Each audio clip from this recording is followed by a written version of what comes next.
but then you went too far. When your ship has sailed and all your dreams are lost, everything is wrong, you feel like it's your fault. Just remember, I will be there for you, baby. Remember, there's nothing out there to get you, don't forget it. When life throws lemons, just remember. Just remember. Just remember.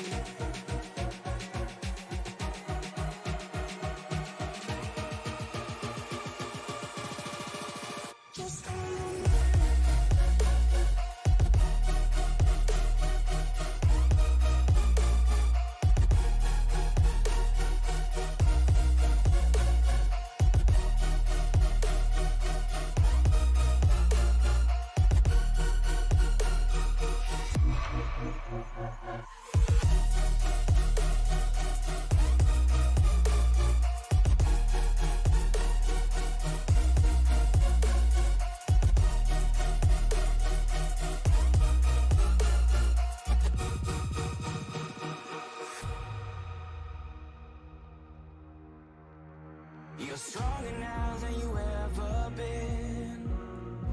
You gotta leave now, it's time to catch the wind. You will climb up high and look through the clouds, and when you're feeling low, I know you'll bounce back. Oh, and just remember, I will be there for you, baby. Remember, there's nothing out there to get you, don't forget it. When life throws lemons, just remember. Just remember. Just remember.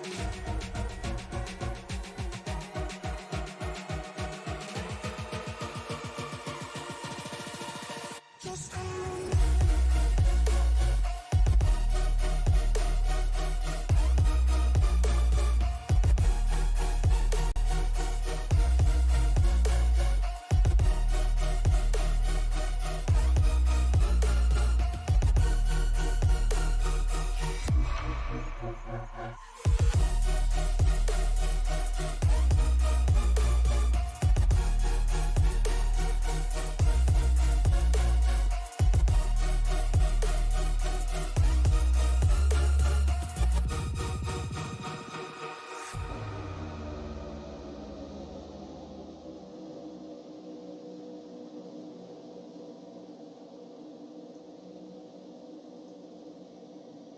Welcome, ladies and gentlemen, to the great state of Alabama in round number 10 of the Moonshiners Racing Cup Series.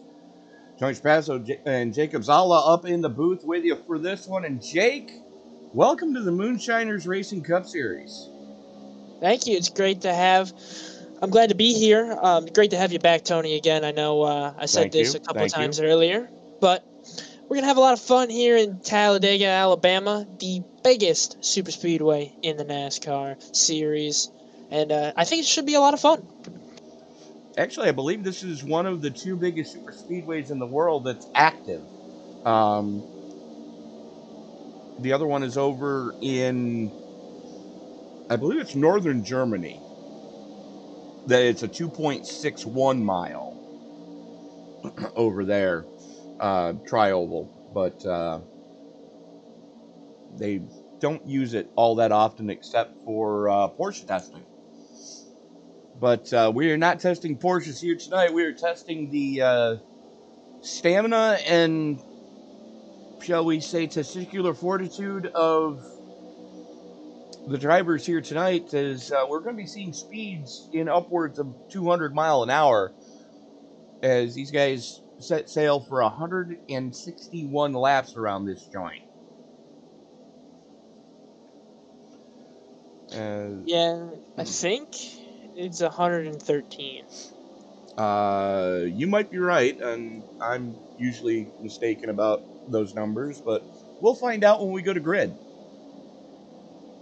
Yes, we shall, but I mean, 113, 161, whatever the numbers are, it doesn't matter. We're here to watch these guys battle it out at Talladega. And like I said earlier, this is one of my favorite tracks. Not my favorite, but one of my favorite tracks because of the racing and the action that it provides. You ever want a good time, Jake? Take the Lotus 49, the old cigar-looking thing from the 60s. Take that around here. Throw the Indy setup in it, raise the ride heights about an inch on all four corners, and send this thing, and have fun when you get to turn 3.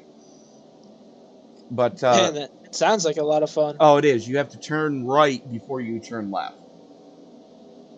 Before you turn left, because as the car unloads going into the banking, you really have to catch it.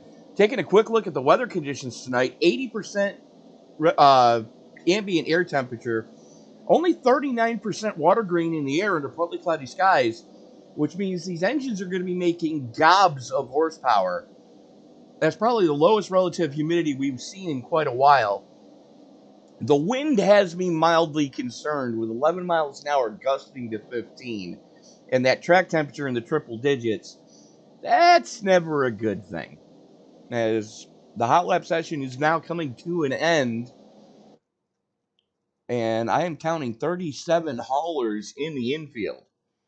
As we click on over to qualifying, let's take a gander at who's going to be the first one to roll it. And it looks like it's going to be Chris Spear in the 7. And you and I were talking before we went on the air. Some beautiful paint schemes in this field. Oh, yeah. And earlier on, I was able to get a picture of this 7 car here. What a paint scheme he has. I'm a huge fan of the reflective numbers and everything. You might want to refresh your trading paints. But still a beautiful paint scheme. He's got an even better one than he had last week.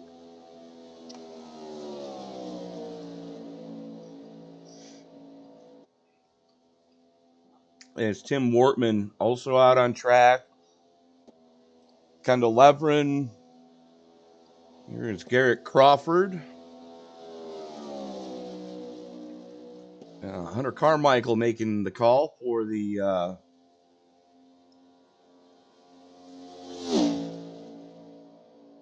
qualifying session. Randy Mullins. Jeff Carson out on track. Carson's got a sharp scheme, I'll tell you that right now. Oh, yeah. Bobby Justice out on track. Nick King. There is King. In the Ram Ford F-150. Sorry, Ram. I'm sorry, my mind's on trucks because I've just done 3 straight nights of it. But the Ram Ford Mustang. That's better. Paul Whitney in another Ford. He's got the Ram colors. I'm sorry, I had those two confused. Jeff Taylor out on track right now as well. As a matter of fact, Garrett Spear getting ready to lay down the first big lap in qualifying.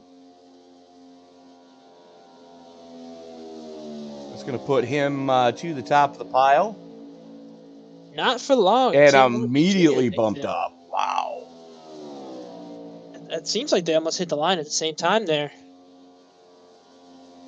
Kenny Capola to the top of the pile. First one to go sub 53 seconds.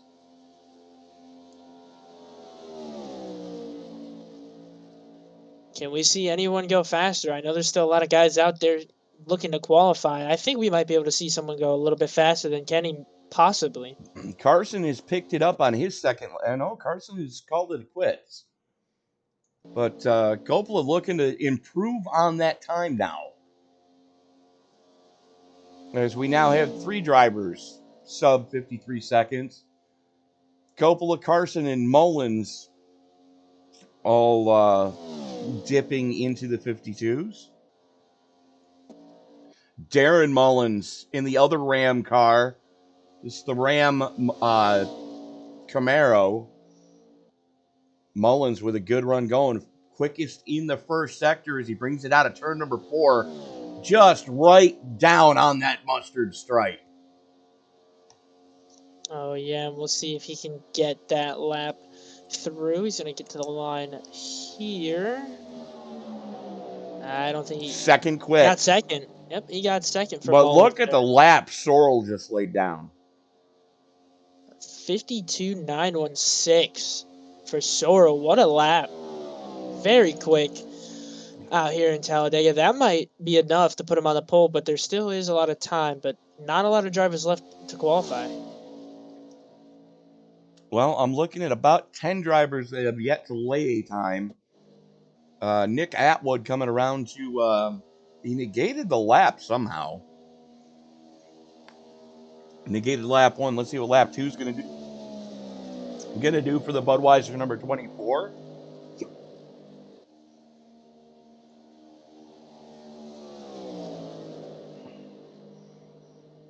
Does not improve. Shane Davis. See what we got here.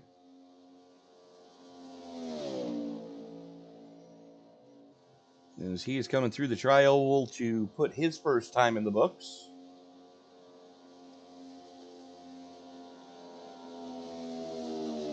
It's a solid lap by Davis. Going to put him 7th quick. Next one to lay a time. Go ahead.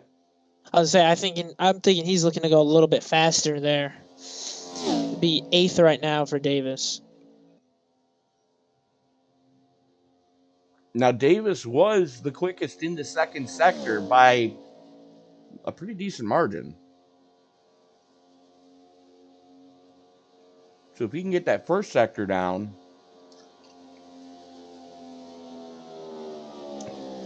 as Huff is going to go 31st quick.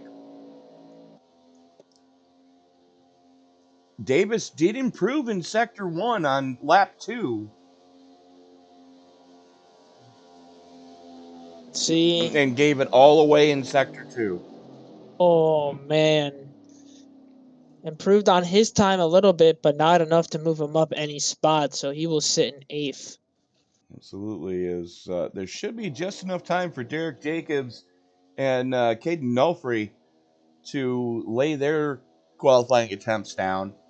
Now, Talladega and iRacing is a little bit different than the real world. As soon as they clear pit road, they're allowed to go to the wall in qualifying in the real world of NASCAR.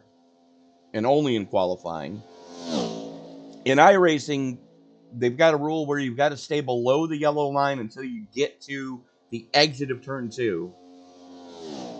That way we don't see any Kevin LePage moments. And I remember before that was the rule, there were numerous guys who were having a horrid night and they just said, F it, I'm going to ruin everybody else's night. And they let Kevin LePage become their spirit animal. And in case you're wondering what I'm talking about, after this race is over, YouTube the phrase Kevin LePage Talladega, and I guarantee you what the first video that's going to pop up is going to be. And if I'm not mistaken, I believe I've seen it earlier in the chat. I'm pretty sure it's the 15-year anniversary or something like that of that incident. It is. And this is why I've been saying. Man. This is why I've been saying for the past 6 years, don't let Kevin LePage be your spirit animal. Well, hopefully no one does a Kevin LePage here tonight. I don't expect it, but you always have to sometimes expect the unexpected, I guess. Usually that's the case.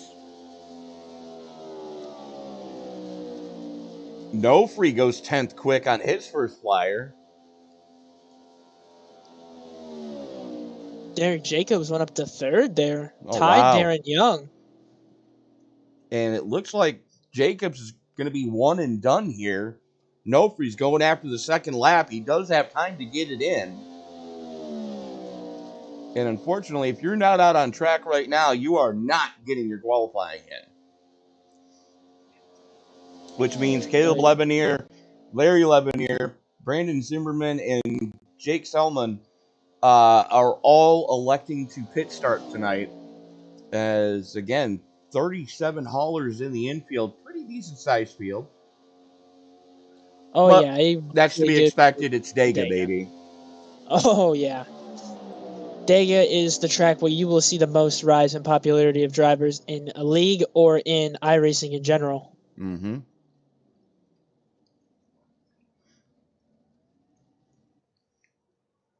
It's because basically it's put a brick on the accelerator pedal and steer the thing. Especially if you're up in the front. So that is going to about do it tonight for us from qualifying. We do need to thank our good friends at RS Button Boxes for all your button box needs, and especially if you're a race controller. And Jake, I don't know if you ever do race control for leagues, but if you are in race control, those button boxes really come in handy. And if you're in the Hickory, North Carolina area and you need your car worked on, you need to look no further than Hickory Harbor. Yeah, I don't believe I've ever done race control. So, but I do know those boxes come in very handy. I've seen them. Oh, yeah. Especially if you run with the same group of people. Button boxes are invaluable.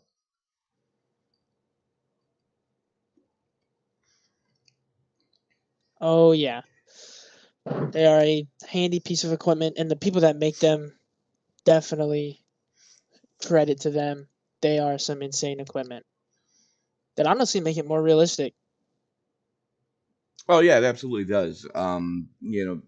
Simply because if you ever get the chance to look in race control at a professional NASCAR race, you'll see button boxes. So let's take a quick look at tonight's starting grid. And why is the starting grid not coming up? Oh, goody. Bear with me, folks, as I need to refresh my overlay here.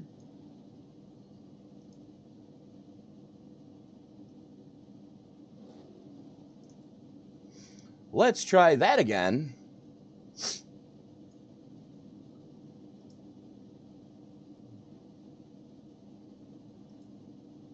anything coming up? Why is okay? There we go. Justin Sorrell sets quick time with a 52, and that would be why. I was clicking the wrong button. Justin Sorrell, 52.917, is going to start up on the point. He's going to be joined with the 64 of Darren Mullins in row number 1. Row 2 is going to see Derek Jacobs and Warren Young. Row 3, Kenny Coppola and Randy Mullins. Row 4 is going to see Justin Belmonte and Jeff Carson. Shane Davis and Caden Nofree in row number 5. Row 6, Kendall Leverin and Paul Whitley. Row number 7, Tim Wortman Jr. and Garrett Crawford. And rounding out the top half of the field, Matt Mackin and Chris Davis. Jake? Next up, you will have Jordan Schmidt and Chris Spear. And then you will have Kyle Holden and Ryan Kling. Jeffrey Taylor and Darren Mills will be your next row. Barry Sanders and Daryl Klotz after them. John Binder and Ryan Huff, another row after them. You'll have Hunter Carmichael and Bobby Justice. Aaron Matthews and Jamison Middlemiss. And Pat McClendon and Nick Kling. And then rounding out your field, you have Nicholas Atwood. And then you have your guys that did not set a qualifying time: Caleb Levanier, Brandon Zimmerman, Larry Levanier, and Jay Salmon. So 37 cars scheduled to roll it here tonight. And you were absolutely right. 113 laps of scheduled distance. As Sorrell going to have the button. Geico Restart Zone is in effect. 6 sets of tires to get it done. That seems a little bit generous for only 113 laps here tonight at Dega. Especially considering that you won't use them. You can do 150 laps on one set of tires easily. Oh, yeah. You definitely won't be using all those 6 sets of tires. Maybe a set here or there, because I do know the next-gen car does wear a little bit more on the tires at Superspeedways than most cars. But still, you definitely will need all 6 of them here tonight. Absolutely. And Sorrell going to lead us around He's got Mullins to his outside. And the thing to keep in mind, if you can get numbers on that outside, the outside is going to be the preferred line in this car. We found that out at Daytona earlier in the season, and we found it out this past weekend at the real world Talladega race as the pace car here at Talladega makes that lazy left turn down below the mustard stripe. Into the tri-oval they come. Justin Sorrell going to have the button. Geico restart zone in full effect. But it's time to wipe the visor and adjust the 5-point harness. Grandma, grab the boiled peanuts because it's time to roll Tide. Race fans, it's show time!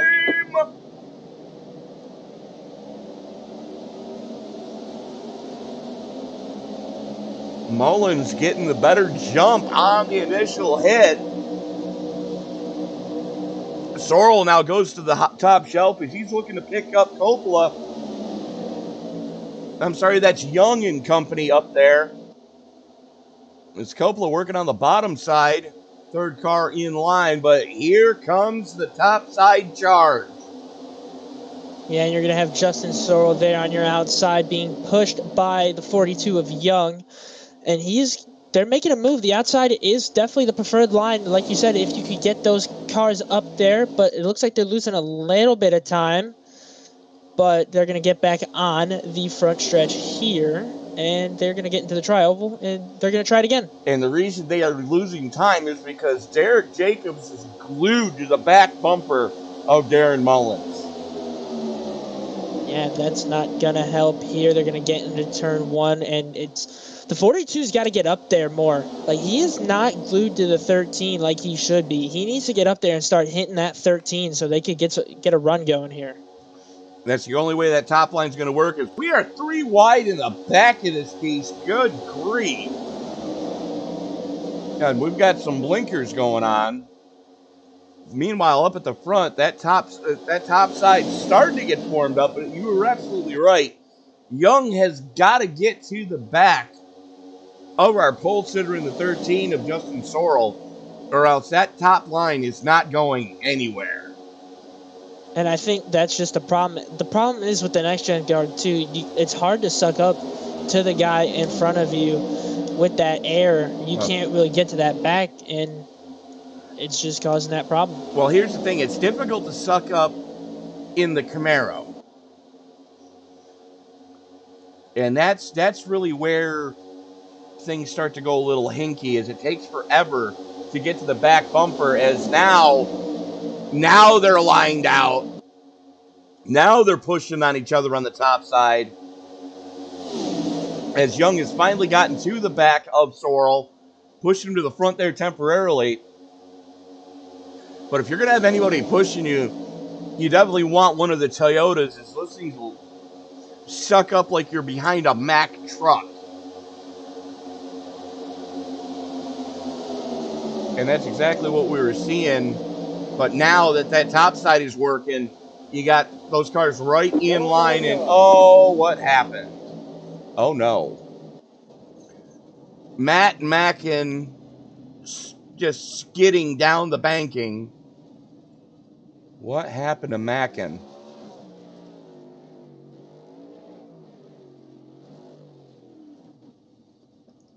And he has Bluetooth suspension. That car is not going anywhere. There you see Mackin in the middle of the field. The 48 on the low side.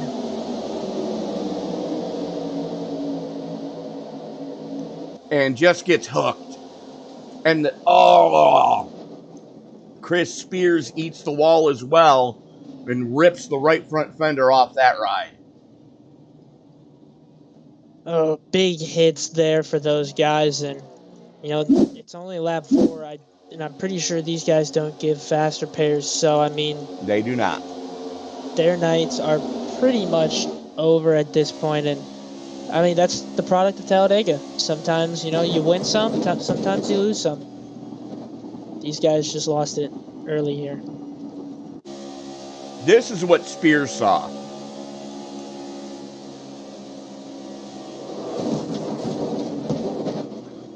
I'm good. I'm not so good. Race car to the face. And then there were a couple of guys, looks like John Binder was having issues as well. Oi! Second week in a row that Sundrop car has gotten drop kicked.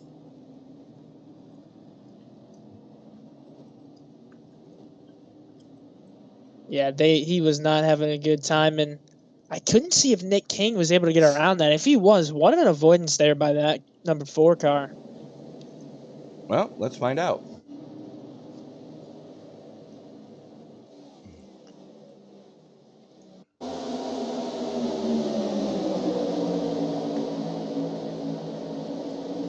There is King. Goes low, goes high. Just a little bit of door contact. The 33 definitely caught him. And you can see a little bit of damage in the driver's side door, but it's not too bad. That shouldn't affect his aero a lot. Yeah, what a way for King to get through that pretty unscathed. I mean, only to get hit that much is pretty lucky, in my opinion. Yeah, that wasn't too halfway shabby. What happened to Larry Levenier? Oh no, he money shifted it. Oh no. Mm-hmm.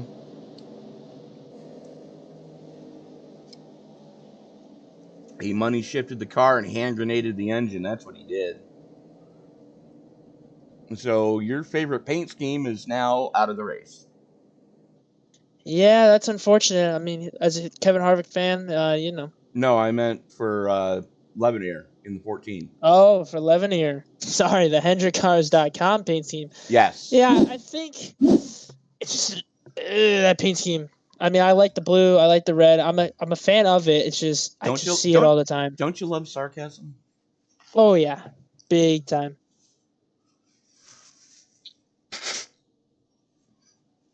Why does... Okay, who has the Wheeler Walker Jr. pit board?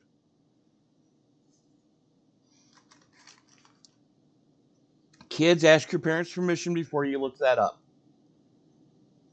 Well, hopefully, if my dad is watching this race, I will ask him for permission after. You're over 18. You're fine. Yeah, I know. I'm just messing around.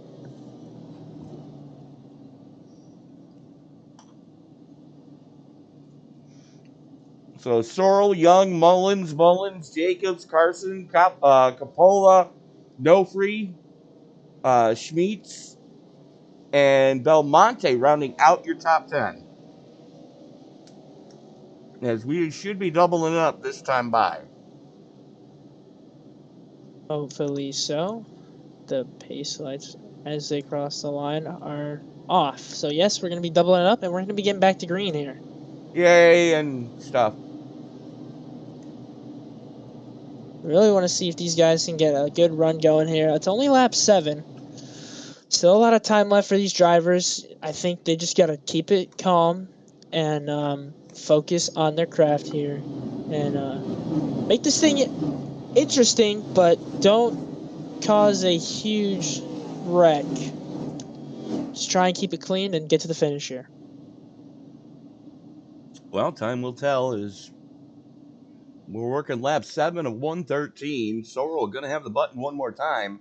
This time, Warren Young going to be starting to his outside instead of behind him. And don't look now, but those are two teammates lined up side by side behind our front row. So row number 2, the two Mullins cars driving the two Ram cars.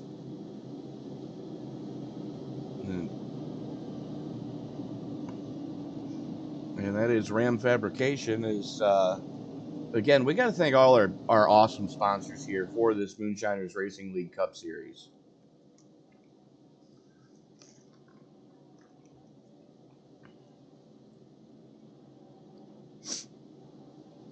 But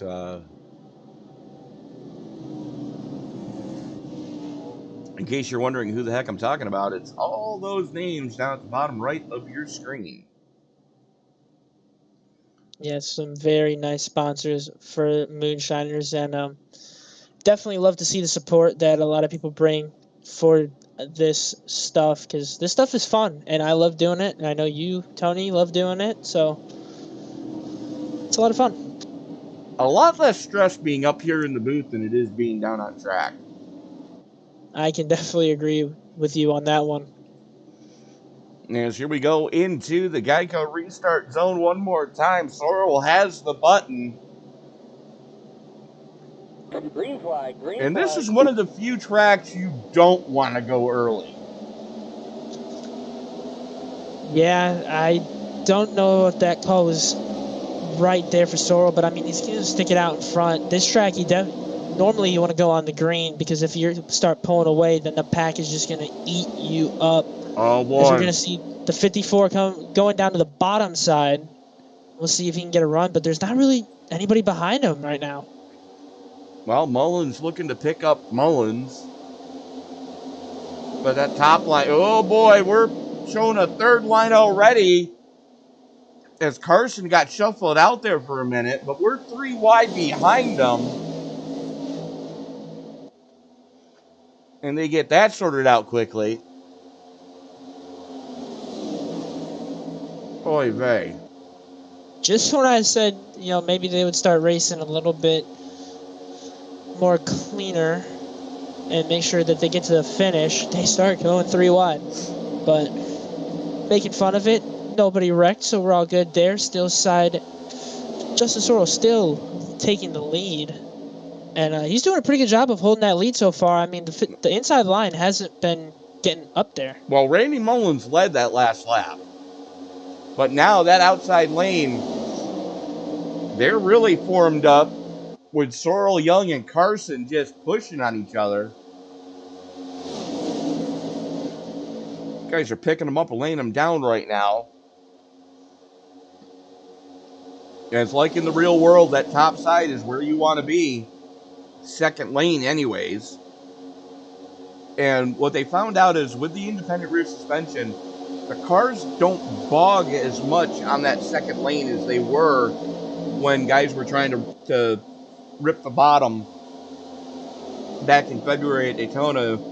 So you see a lot of this second lane stuff happening, but they've got to be organized and they've got to have the numbers, and they've got to hope that nobody goes to a third lane. This is 77 of Coppola going to drop down and pick up Mullins. At the bottom, starting to get some numbers now, and he's going to be pushed by Mullins all the way up there. Can Mullins push him to the lead? I don't know. It's going to be close. Well, the answer is a yes, because here they come with a good head of steam. Yeah, what a push there by Mullins. Huge push to give that 77 the lead. And now they're just going to keep on going. Oh, they absolutely are. See ya, bye.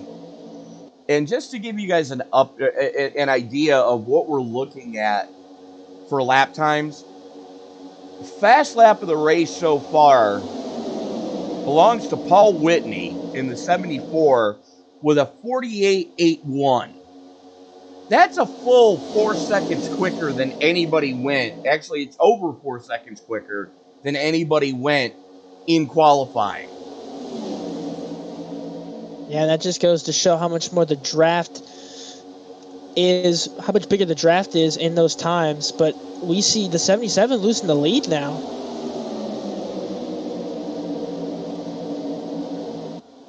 Randy and Darren Mullins hung him out to dry, and they brought Derek Jacobs with them. Yeah, that's 2 teammates right there, I believe. Right there. Mm-hmm. The teamwork shows. I mean, you got your teammate right there. Hey, teammate, let's just hang him out to dry and we'll go up to the front. And that's what they did, and they executed it perfectly. I like the strategy that Jacobs is using. He's letting both the Mullins brothers, not to be confused with the Smothers brothers, but the Mullins brothers are, at least I think they're brothers. Don't quote me on that. He's using them as the fuel pigs. Yeah. I can agree with that. I mean, you sit behind them and you hang off the throttle because you don't have to go full throttle if you're behind a couple cars, and just save that fuel. That's exactly what you do. But in the early going anyways, it would behoove you to stay with them when they pit. Yeah. Definitely got to make that strategy call, and if they pit, you got to pit, because then you got to be with them to be able to stay where you want to be in that top 5, top 10, wherever it is. Absolutely. You are watching round number 10 of the Moonshiners Racing League Cup Series. I'm Tony Spasso. He's Jake Abzala. And Jake, I didn't get a chance to look. Is there a fuel fill percentage tonight, or are we going 100%? I haven't seen anything, so I'm going to assume. If you could double check the info screen for me. Yeah, I will do that for you. Because I don't believe I saw that there was one. As here comes Coppola up to the front, working with Schmeets. Oh, baby. Those guys are going for it. And we've got a third lane starting to form up. That looks like... sure it does.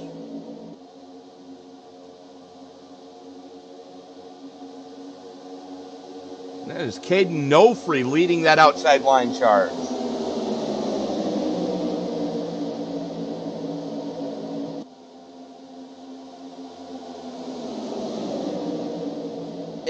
You know, of the tracks that are in the iRacing server, Jake, you can probably attest to this too, as you're still an active driver. The one track that it didn't really bother me that well, or as much as it did elsewhere, was when I heard 3 wide, you're the meat here at Talladega.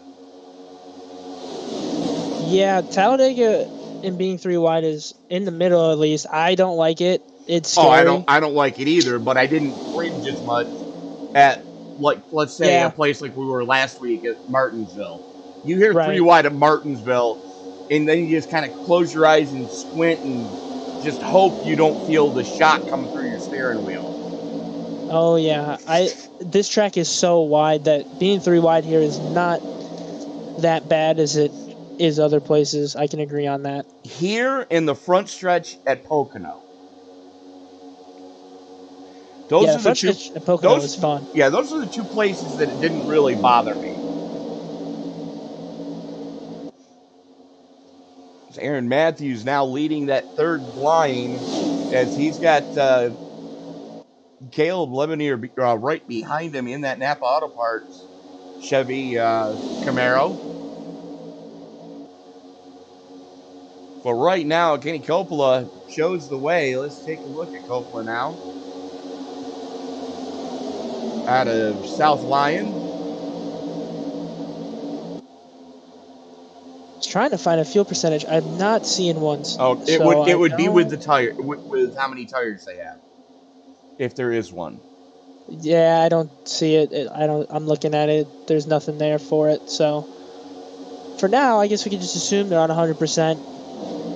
And if it's different, I mean, we'll know. Absolutely. And take a look who's got some speed back in that car. Although he is a couple of laps down. Took the team 10 laps to bear upon a new right front fender onto that number 7 of Chris Spears. And he is back out on track and back up to full song, or as full a song as he's going to get. As Sorrell and Coppola now go door to door for the lead.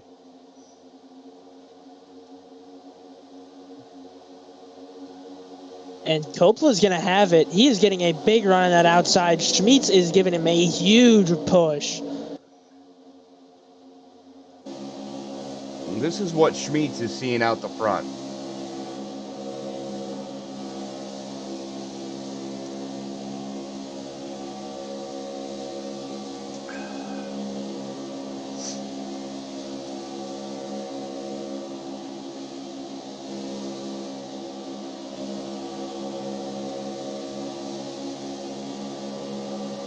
And Jake, are you a coffee drinker?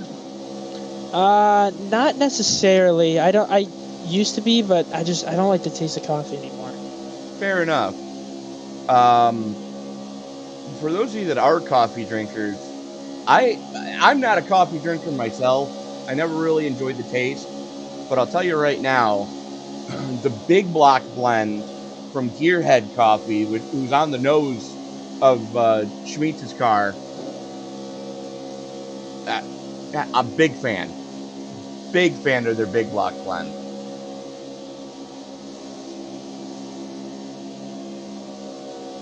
Sounds like I might have to try it at some point and see how it is. As Jeff Taylor now leading the third lane with that iRock number 23. Every time I announce the sponsor on that car, I keep wanting to say iRock, but that's a long, distant memory. Oh, no. Is that the 8? Okay.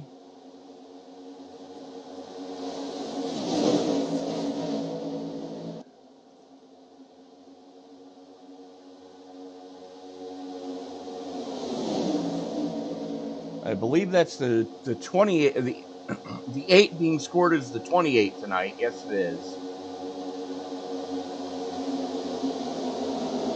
Pat McClendon having connection issues as he was blinking profusely on that last lap. But right now at the front of this piece, Justin Belmonte trying to make some headway in that gorgeous Mark Martin tribute scheme as he's pushing Jeff Taylor to the front. And that's the one thing I have noticed. The Fords seem to be some of the best pushers with this current drafting package on this car. Oh! Yeah, that's what it's looking like. I mean, the Fords may have been updated or something. I don't know what's going on with that, but these Fords are great pushers. I mean, I guess you see it in real life too. The Fords are probably the best pushers out there in the series right now. These guys are making quick work, and we're going to see that bottom side come back a little bit, but the 6 is giving huge pushes down the backstretch, and there's going to be a third line coming now. They're almost 4 wide. There it goes. And they are 4 wide. The 88 caught on the low side. That's Barry Enders finally able to shuffle back in line. Meanwhile, that's going to give Shane Davis the point up on the top shelf where Mama hides the cookies. He's got Caden Nofree and Kendall Leveron up there with him.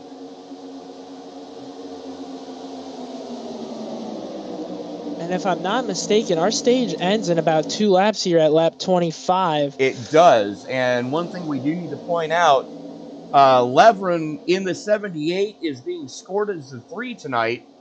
He had to go to a backup car from another team. So that's why there's a little bit of a discrepancy in our ticker as opposed to what you see on track. And the same thing goes for the 28. He had to go to the H backup car. Or no, I'm sorry. I'm hearing dead transponder for the 8. So they had to borrow the 28's transponder who elected to not qualify tonight. 64 trying to send it up through the gut. That's Mullins. He's working with the 29 of Chris Davis. Davis getting a good run. Your biggest mover right now, though, is Caleb Levenier in the 9. Plus 33 after not laying a time in qualifying. Yeah, and what a run he's had. But Mullins is giving a huge push. Oh, never mind. Coppola is giving a huge push to that leader there, and they're going to keep themselves out front. As I'm not sure if they're going to do it at the start of the lap or the end of the lap, but here we come to where they said the stage break was going to be, lap 25. At least I think that said 25. I'm checking my notes now.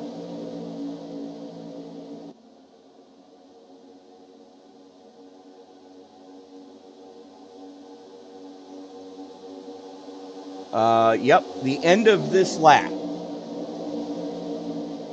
Yeah, I mean, and these guys are running pretty deep, so I mean, if they stay with each other, it seems like Caleb Levenier is going to win this stage, but we'll see if maybe Coppola tries to make a move here. Oh, a block by Caleb, and there's going to be a couple guys going to the outside trying to make it work, but it doesn't seem like it's going to happen, and Caleb Levenier will take the stage. Yellow, yellow, yellow. And there is the caution for the stage break. Levenier, Coppola, Schmitz, Mullins, Young, Sanders, Belmonte, Davis, Carson, and Crawford getting your stage points. And with that, we are going to step away, pay a couple of bills, and we'll be back right after this.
And we are back at Talladega for round number 10 of the Moonshiners Racing League Cup Series.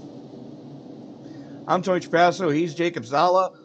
Thank you so much for making us a part of your Wednesday evening. If you haven't done so already, give us a shout and let us know who your favorite driver is.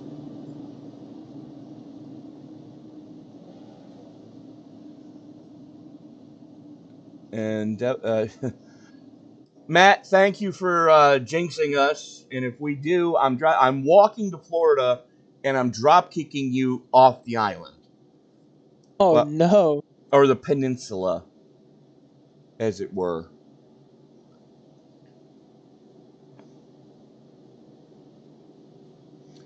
And they did almost keep it clean. One caution and one almost caution is...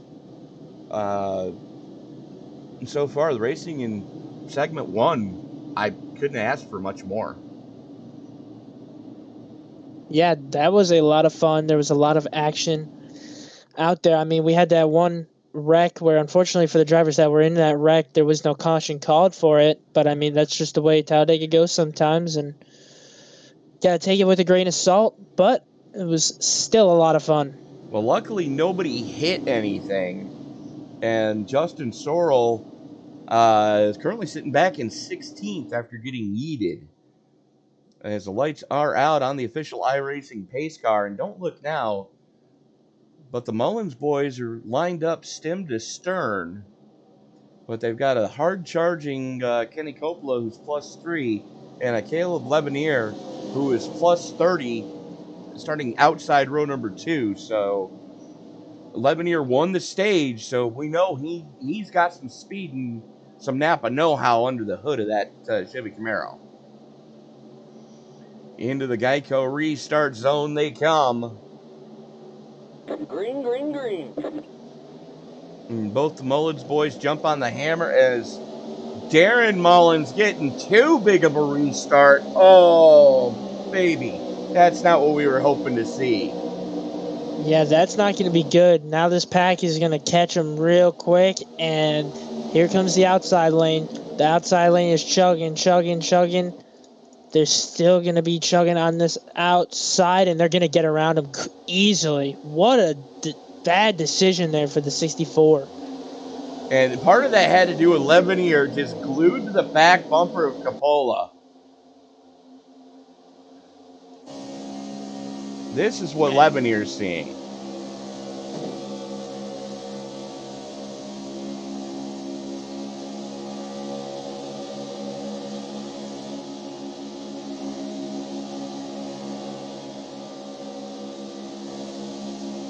As they now drop it down to the low side.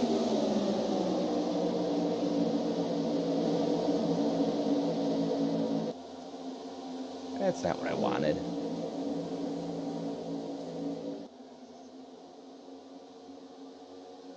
Coppola still leading that line, and the inside line just fell off. There is nobody on that inside line, and that outside, like earlier Tony had stated, that once you get the numbers on that outside lane, you're going. They got the numbers, and there is nobody on that inside lane. There's a couple cars, but that isn't enough to do damage. Kendall Leverin in the 78 currently leading that inside lane, but it's the same story we heard at the start of this race. The 42 is not on his back bumper. Now the double deuce of Bobby Justice is going to drop down and pick up the 78. And the 44 Nofri right now down there as well. Both those Mullins boys have jumped up to the top shelf. They are right behind the 24 of Nick Atwood. Atwood, one of your big movers as well, plus 28 back in 5th in that Budweiser number 24. That is just weird to say. Yeah, normally you don't associate the 24 with the Budweiser. Normally it's the 8 or the 88. But definitely not the 24. Or the 25 if you want to go back another generation. When Ken Schrader drove for Hendrick.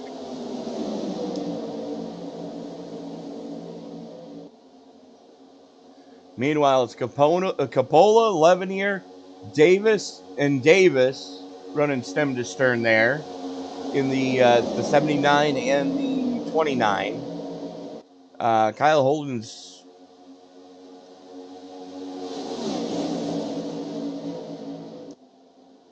in the 58. What?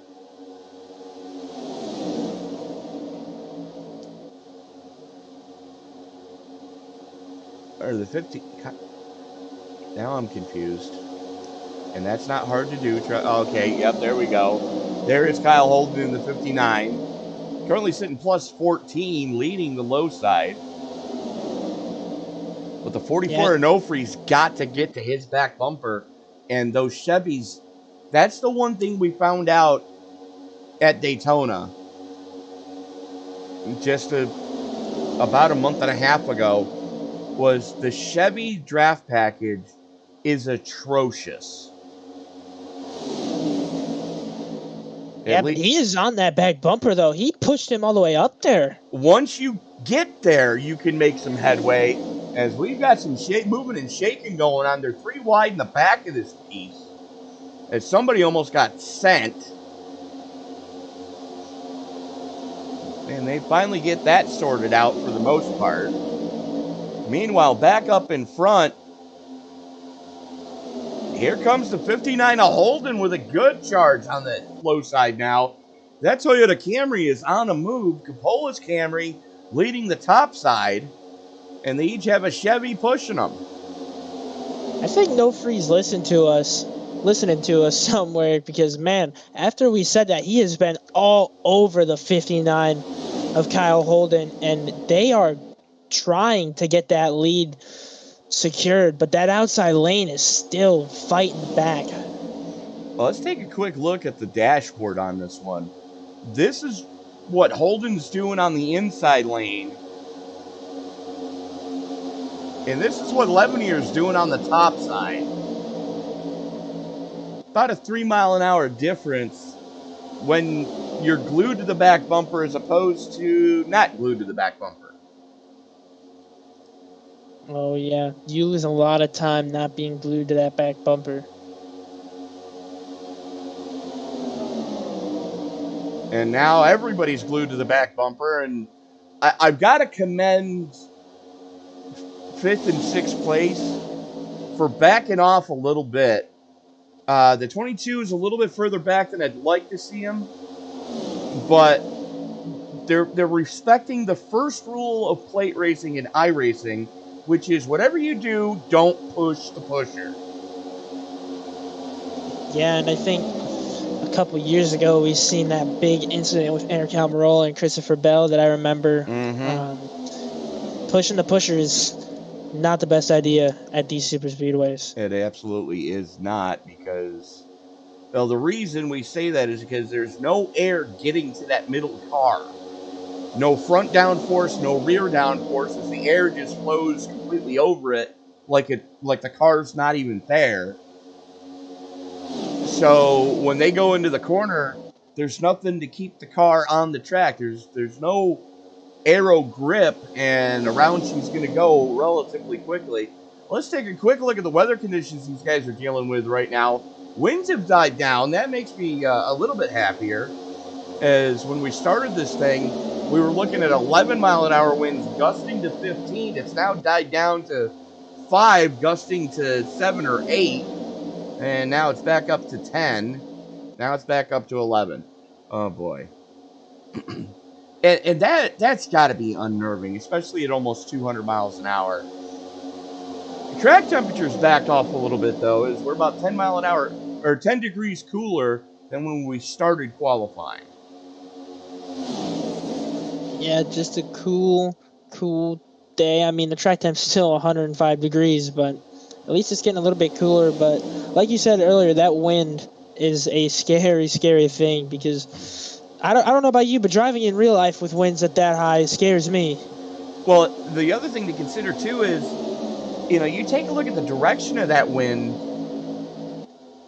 That's a crosswind coming off of 2 and 4. So as soon as these guys clear the banking, they're feeling that crosswind right where the transition off the banking onto the flat of the back straightaway is. And there's a nice bump on the exit of turn 4 as well that these guys have to negotiate with that crosswind gusting. I wouldn't want to do it. And I love this track. So Cavola and Levenier, Davis, Justice, Leveren, Young, Carson, Holden, Davis, and Nofri, your top 10 as we currently sit.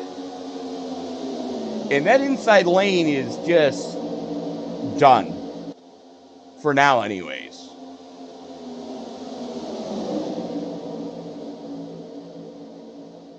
Completely done, as you got 2 lap cars on the top side. And that's the 5 and the 33. Trying to get laps back the hard way. Aaron Matthews with the Green River Tire sponsorship on that car. And Jacob, have you ever had Sundrop? I can't recall if I have. If I have, I probably don't remember it, but next time you're down, I've heard it's pretty good. Next time you're down in the North Carolina area, it puts both Mountain Dew and Mellow Yellow to shame.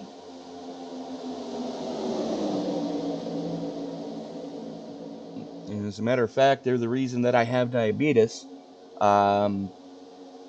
From all my years of being a NASCAR mechanic. I basically lived off of Sundrop until the team got a Cheerwine sponsorship, and then if we were caught without a Cheerwine in our hand out at a restaurant, we were in trouble. No, I was actually able to get my hands on a Cheerwine here in Illinois, which is actually crazy to hear. Those things are good. I know, right? I do love those things. I was never a fan of cherry-flavored beverages until I tasted Cheerwine.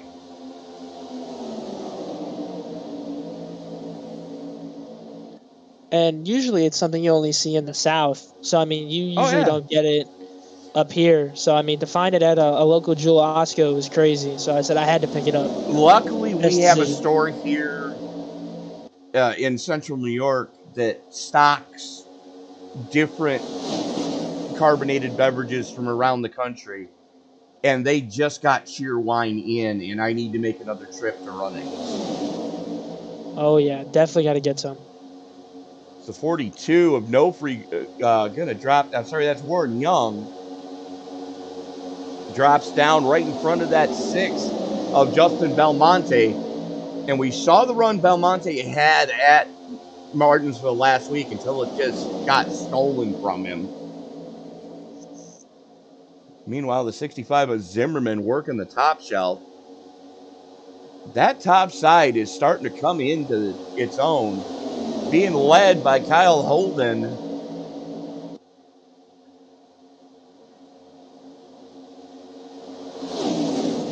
Good grief. What a shove he just got from Nofri. Yeah, he is in that lead. That shove was massive.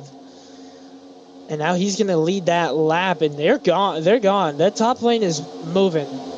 Well, they've got the 2 lap cars for help, too, and that's definitely going to make that situation that much more difficult for Coppola and company on the lower 2 lanes. Little side drafting action. And that gets sketchy because you're putting an awful lot of trust in the net code of iRacing at that point. As here we go, the blocks being thrown, Holden Nofri dropping down to the bottom shelf. As they're going to hang the 5 out to dry. Now back up to the top side.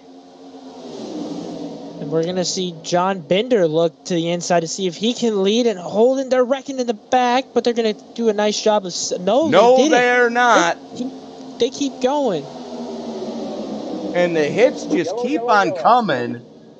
Oh, no. Bluetooth right front suspension for Atwood.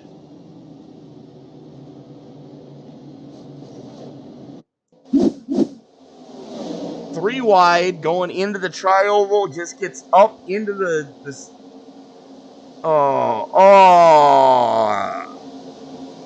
And here comes the 22 and just finishes off the 24.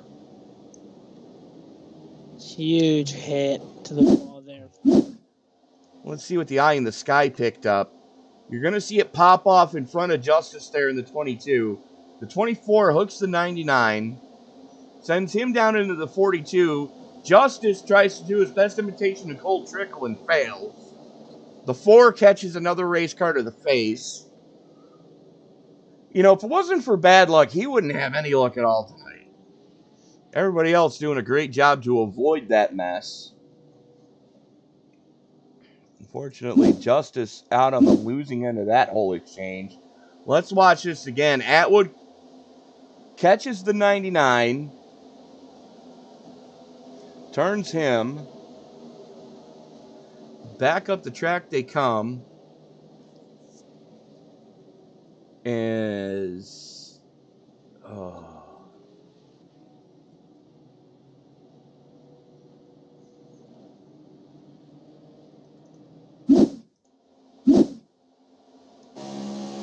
this is what King saw again.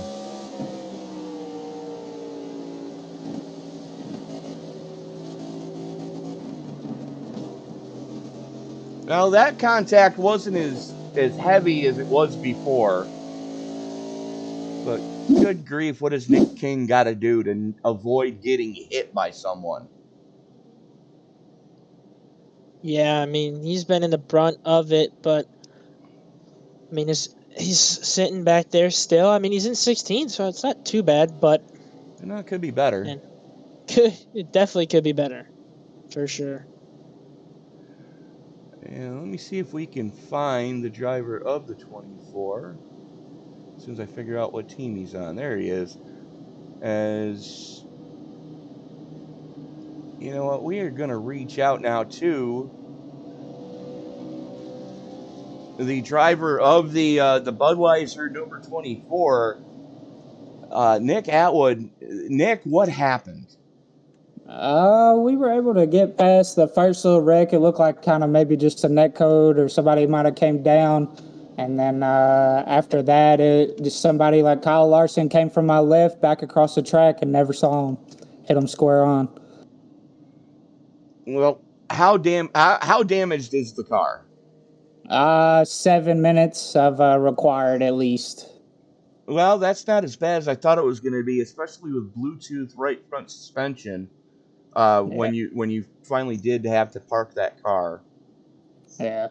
It was pretty bad. Yeah, they just squeezed, and then that dude, I guess 22, lost all of his momentum and just swung up. No, he tried to shoot the gap. Yeah, I mean, it is what it is. I'm not, it's racing. It's Dega. There's not much you can do with it. So it is what it is. But all right, Nick, best of luck to you in the remainder of this race when you get back out on track. Who do you need to thank? Who helps you with that car? DBR, Davis Brothers, they helped me out the most.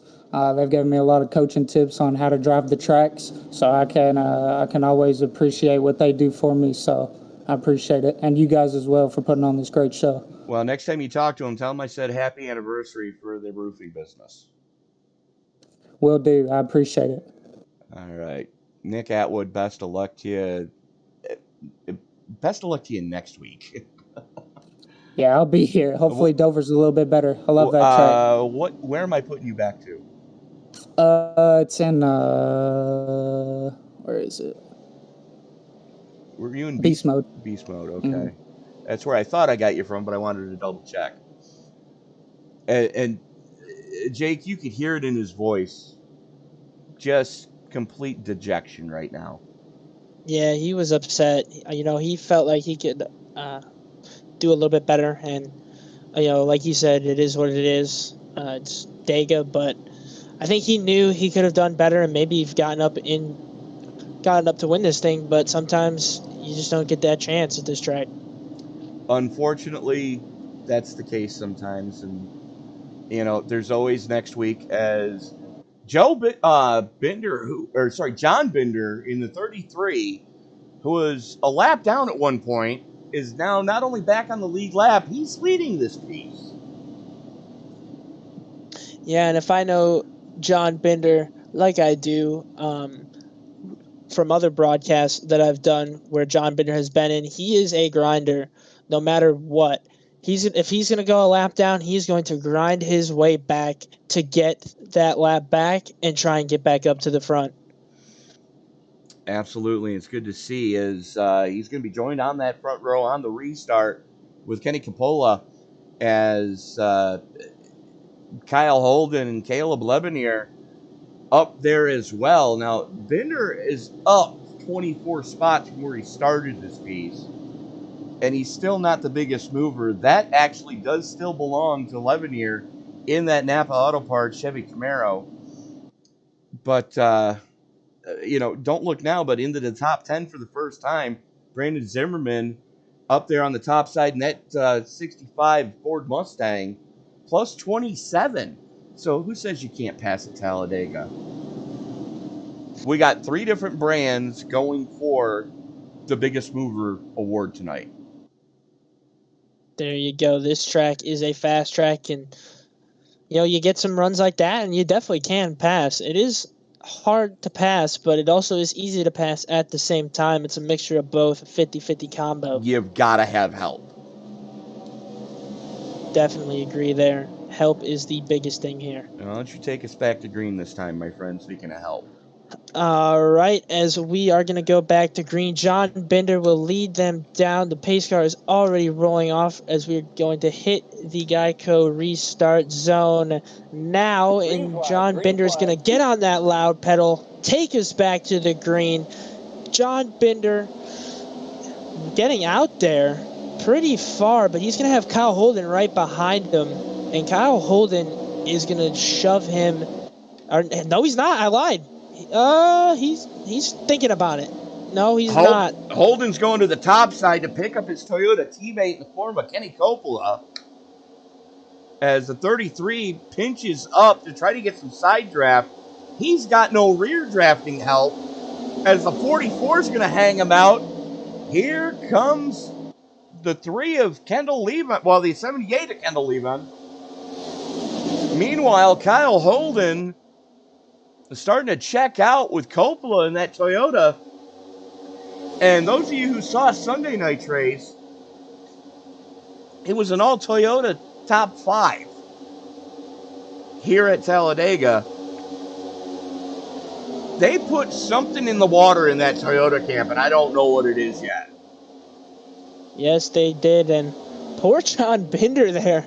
He got left out to dry, and he is all the way back in 7th. When he was up front. But these Toyotas are hauling as we see another Toyota and Shane Davis looking to go to the outside. Now, Davis doesn't have a lot of help yet. Is now the 59 of Holden's going to pick him up. Coppola is going to pick up Levanier in the 9. And the 9 is just all over the back bumper of the 77. And that cost them a little bit as Holden and Davis have gotten hooked up. Now here comes Davis to the inside. Contact. Davis leads the lap, and we've got cars spinning.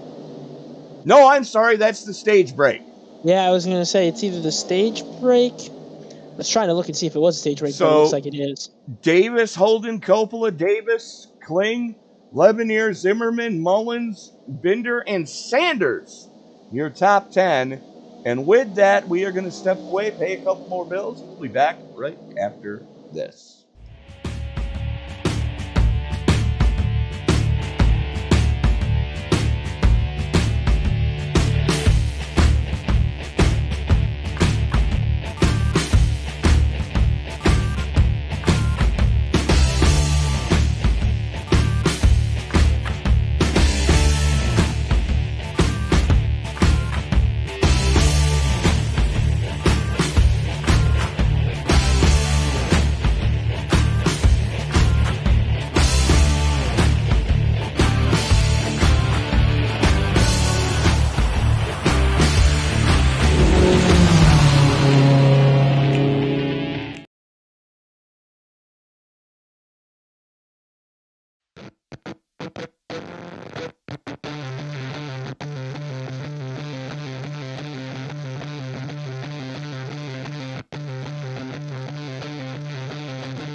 And we are back at Talladega, Alabama for round number 10 of the Moonshiners Racing League Cup Series. As your top 5 stayed out: Whitney, Warren Young, Paul Whitney, Warren Young, Darren Mills, Randy Mullins, and Darren Mullins all electing. I'm sorry, Darren Mullins did come down pit road, but took fuel only. Randy Mullins stayed out. So, well, now in the fairness, those guys did come down under the caution we had just before we went to the stage caution. As here we go.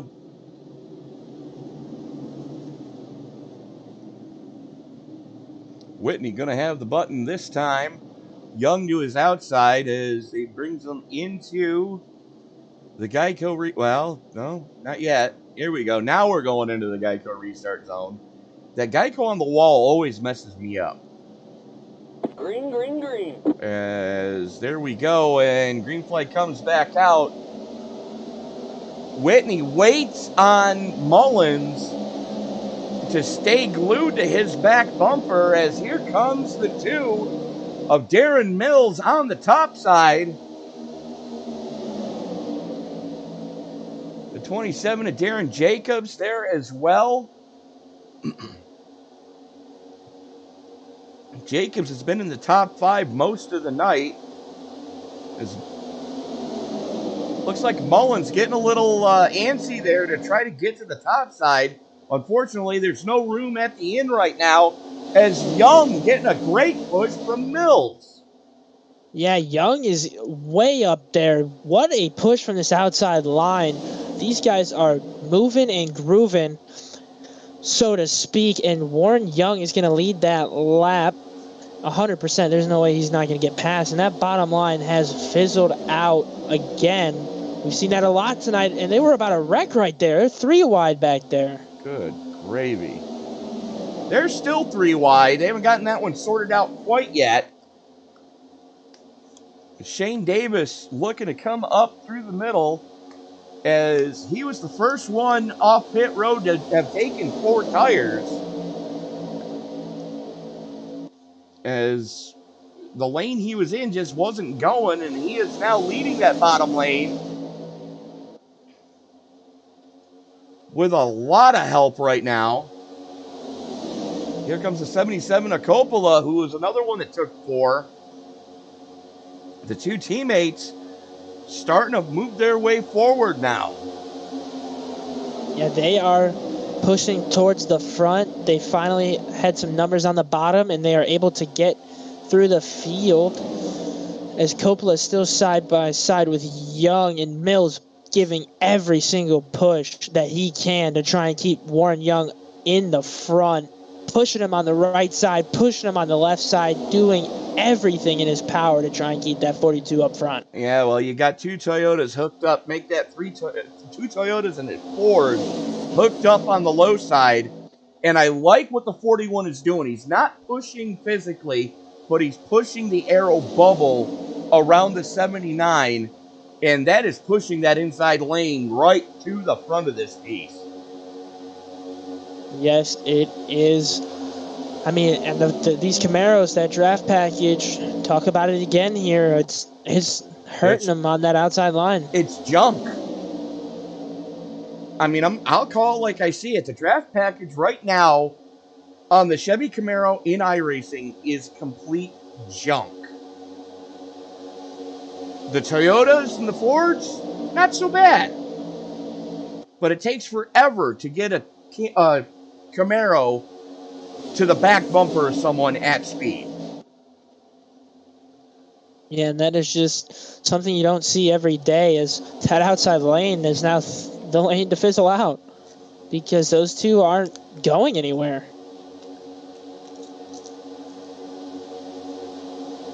Unfortunately, no, but Coppola and Davis, those two Toyota teammates, they are making it happen right now. Coppola, Davis, Schmeets, Whitley, Mullins, Young, Mullins, Mills, King, and Jacobs rounding out your top 10 as we currently sit. And don't look now, but here comes Justin Belmonte and Caleb Levenier as well. We know Levenier knows how to get to the front of this piece and lead laps. He won stage 1. He now teams up with the 4 of King on the top side. 3 wide in the back. Yep, and they're going to be 3. Belmonte on the bottom of that 3. Mills in the middle, and the 4 is trying to make quick work of these guys with that 9 car pushing them to try and get up to that front. They're not 3 wide anymore. So close. I don't know if you were, but I was white-knuckled there. Yeah, I was a little bit. Oh, these guys are getting loosey-goosey out there today. Anybody that didn't take 4 tires, I bet they're regretting it right about now. Yeah, I'd imagine so, because, man, the looseness, it's showing.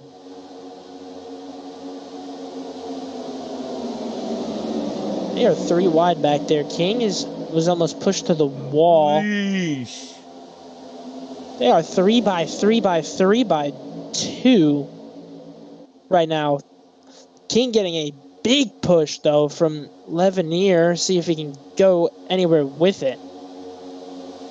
They'd be better off having that the other way around with King pushing Levenier, considering that the Ford is such a great pusher. But I don't think King wants to give up the lead of that top lane. Oh. And you also have to factor in if King's damage that he got throughout this race is affecting him being able to pull up. It's got to be. Let's take a look at the dashboard and how fast he's going. He was almost 10 mile an hour off of what we saw those Toyotas able to do. As the Toyotas are already into the 190s. Now King into the 190s, but he's starting to fall off because everybody's getting broken up. As we've got some single file action going on. Good grief. Well, now King's a car in front of him, so we'll see if he's able to push better than he is leading a pack. That's the 99 of Daryl Klotz right in front of King. As they're working their way around Darren Mullins in 64 on the low side.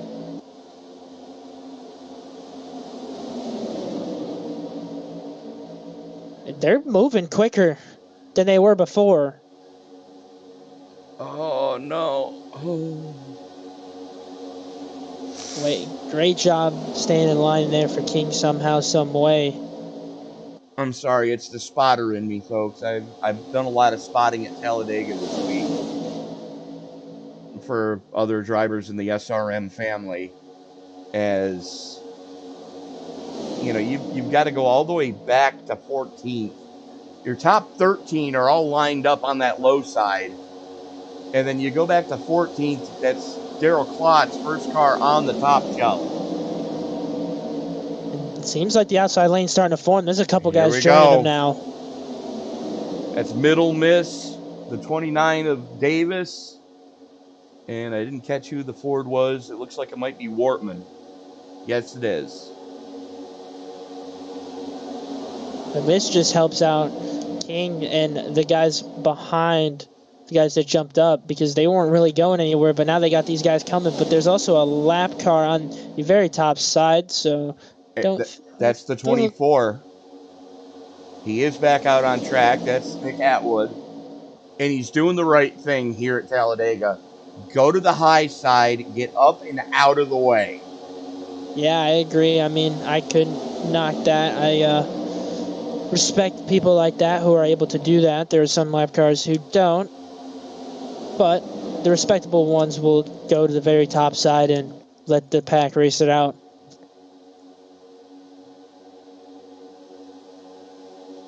Well, you know, I broadcast a Superspeedway league that's actually written in their rule book that all lap cars must go to the top side of the racetrack, third lane, to get up and out of the way of the leaders. And then if they're able to, latch onto the pack, and if you can race your way to get your lap back, so be it. But when you're being lapped, you got to get out of the way. And that top lane's starting to fizzle out just a little bit. And I think you're right. King might have a little bit more damage than anybody really realizes. Yeah, I mean, he's catching up now, but that's because he's got a car behind him. But they fizzled out there really quick, and Klotz was pulling away for a second there. Here's the thing is Davis is looking to join his two teammates at the front of this piece, and Wortman is looking to push him up there with him. Yeah, they swapped spots there, and Wortman's going to try and do everything he can to get him up there, and it seems like it's going to work. Could we see another car jump? Well, it looked like the 59 was looking for it, but he thought better of it. But wow, what a shove as Davis is getting right now. That's Chris Davis in the 29 leading the top side.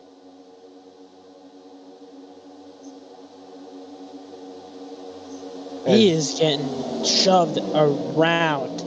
Wortman is just pushing the daylights out of him. And they are moving to the front.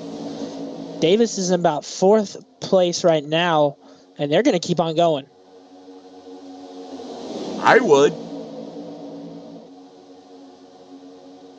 Yeah, I would too. And I mean, granted, there's still a lot of laps to go here, but I mean, track position is always key in case there's a caution. Are those two TWR teammates going to jump up? No, it doesn't look like they are. They're going to stay glued to that low line. I mean, it would almost behoove Coppola and Shane Davis to jump up and pick up Chris.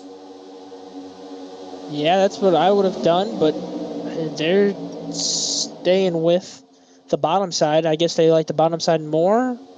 Maybe Coppola's going to... No, Coppola ain't going to do it. Huh. Very interesting.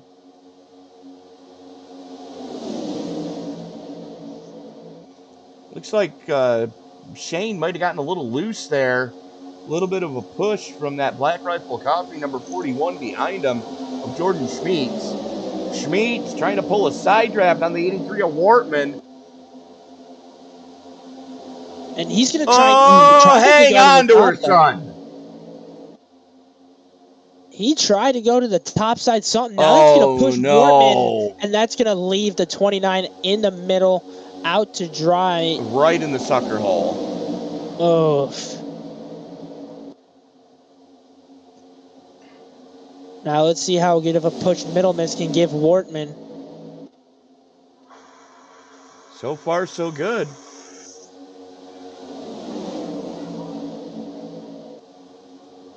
The problem is they're the only two cars leading the outside line. Jeepers.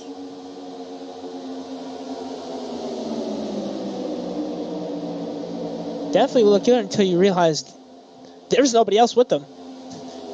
So, I mean, tough break. These guys are going to lose a lot of spots that they had just gained. Yeah, I mean, in that back, wow.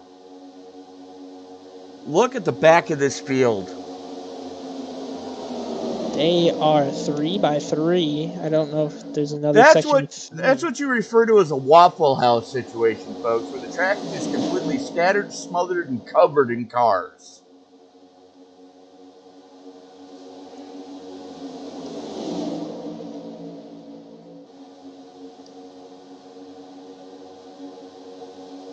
Well, here we go. Now there's going to be an outside line forming as Barry Sanders. No, not the football player Barry Sanders, but the league owner Barry Sanders, at least from what I'm aware of. Yes. He's going to be pushing the 54, and now they're going to try and go up front.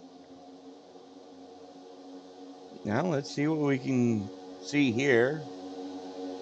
That's Randy Mullins leading the outside line right now. He's got the 8.8 of Sanders glued to his back bumper.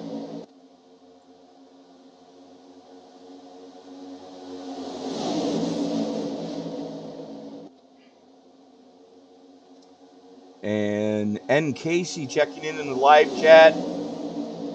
Belmonte for president. Okay. You know, it's an interesting one. I don't know if he would want that headache. I don't know either. It would definitely cut into his sim racing time, that's for sure. Oh, yeah. You know what? If he gets in the top 3, we'll ask him. Absolutely. Yeah, I can see it now at Oval Office meeting. Mr. President, the Prime Minister of Canada is waiting. I'm racing at Talladega, darn it. Don't interrupt me. Oh, man, that would be something. Yeah, your president showed up at Daytona? Yeah, my president drove at Daytona. Oh, man. And I got the perfect ticket to run on next year. There we go. Hear me out here. Earnhardt Gordon. Yes.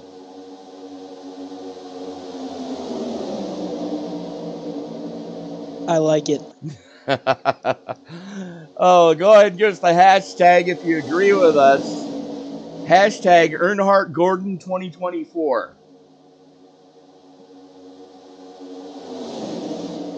That would be something. Wouldn't it? Here comes something right now in the form of Randy Mullins, as that is Barry Sanders Jr. just giving him the shove from hell right now, as those two Chevys are on a move. Yeah, they are going quick. And again, you got that lap car. Not going to do much of a difference. He's going to stay to the high side. Pretty sure that's the 24, if I'm not mistaken, most likely. But Barry Sanders giving a big shot down the back straightaway. Can they get by him? They're not going to be able to. Oh, this is going to get interesting. We've got cars 3 wide, and there's a lap car. Oh, man. Oh, baby. That's Chris Davis caught up on the top side. Finally able to find a hole. Meanwhile, at the front of this piece, Randy Mullins going to lead that lap. Yeah, he's getting big pushes from Barry, and they are on a run here. They're going to get down to the back straightaway, and I think they might be able to clear him here on the back straightaway if they're able to get a huge push, and we might see it. Are they going to go to the bottom now? No, they're going to stay at the top side. They're going to stay at the top side, but they got 4 cars lined up and pushing hard, as the 16 of Middle Miss looks like he got a little bit squirrely going into 3. Gets it back in line, though, as Wortman up there as well. And Wortman pushing on the bubble. He's not pushing on the cars. As Wortman and Middle Miss, the 2 Fords going to hook up now. 2 Toyotas, 2 Chevys, 2 Fords. And unfortunately for Sanders, he got put in the sucker hole because there was nowhere to go. Mullins had to go to the bottom. Mullins absolutely had to go to the bottom to get in front of those 2 Toyotas. We've got cars around. Oh, no. That's the other Mullins. That's Darren. Let's watch this one again. And guess who's in it again? 4 wide. Oh. Still 4 wide. With a teammate nonetheless.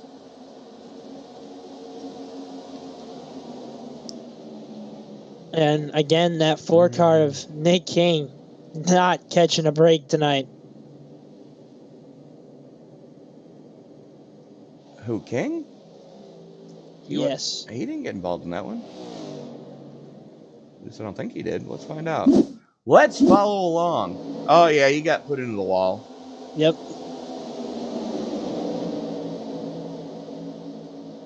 then door banged, and yep, front-ended and rear-ended in the same accident. Oof. And he got the wall a couple times too. He was on and off the wall. He was put into the wall. Let's go back and take a look at this one. This is what the eye in the sky picked up.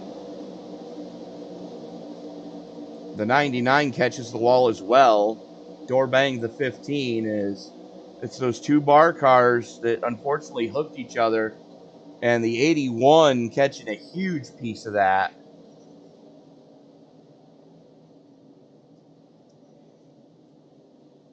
Good grief. Well, now this should give us our final pit stops of the day. Seeming that everyone comes down. Yes. Maybe. 30, well, yeah, it'd be about 30 or so laps, so a little over 30, about 30, what, 33? I think is what we're looking at. Is Coppola going to win the battle off pit road? Wortman comes out in second. 2 tires for Coppola, fuel only for Wortman. Mullins looks like he took 2. Shane Davis took 2. Belmonte took 2. Jamison Middlemiss took fuel only. Barry Sanders, the first one to take 4 in fuel. As a matter of fact, the one of 2 to take 4 in fuel that time. So we're going to be 35 laps to go here. So we'll see. I feel like that should be enough. That's right on the edge of what you can get out of a Tank to Go Fast here at Talladega. It's going to be close. It is. It's going to be very close. And it all depends on how much fuel can you save.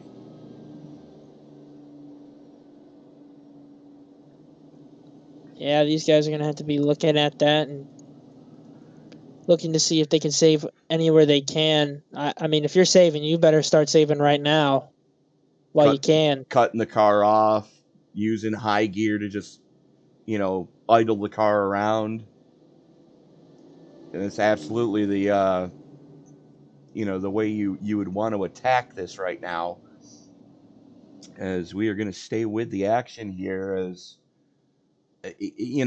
just some of the racing we have seen has been second to none. And I'm going to double check here. I believe, yes, this is only our 5th caution. And that includes the 2 stage breaks. So this is only our 3rd incident caution of the night.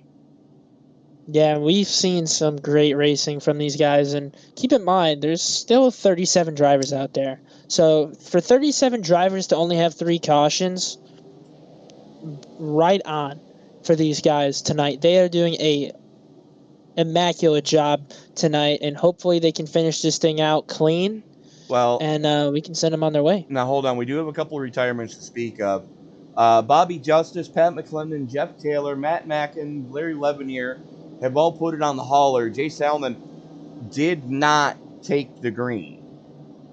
Yeah, so about 31, excuse me, I think. Yes, that's exactly how many are still running right now, and that's still an impressive number. Yeah, to even think about that is crazy. And I don't think anybody's close to earning a Dairy Queen award tonight. And for those of you wondering what I'm talking about, I used to do some RC racing with a group out of Pennsylvania that if you got disqualified from competition post event, they would hand you a spoon from Dairy Queen that had DQ on the end of the handle. At least that's how they used to have them. So we used to call it getting the Dairy Queen award. That is funny, and I can appreciate that.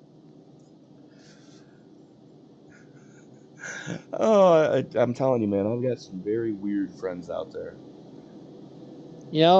But it's still funny though. I mean, gee, I would have never thought of it. I blame Glenn Singleton, rest his soul. Good guy. Glennie, wherever you are, we miss you. But we've got a Ford and a Toyota getting ready to start this piece back on the front row. And I can just about promise you right now that if Coppola and Davis can get together, they're doing exactly what they did before.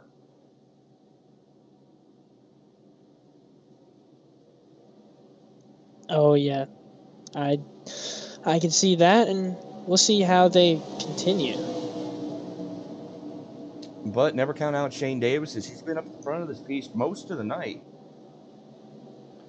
And so is Randy Mullins, for that matter. As here we go into the Geico restart zone for what we hope is the final restart. Coppola jumps back on the loud pedal as... Oh, this is not good for Coppola. No, this is going to bring the outside to him. And here comes the outside lane. This is going to be very bad. Here comes the inside lane as well. The only problem is Randy Mullins nowhere to go except into the back bumper of the 77. But that outside lane being led by Tim Wortman, Shane Davis just giving him the shove from hell.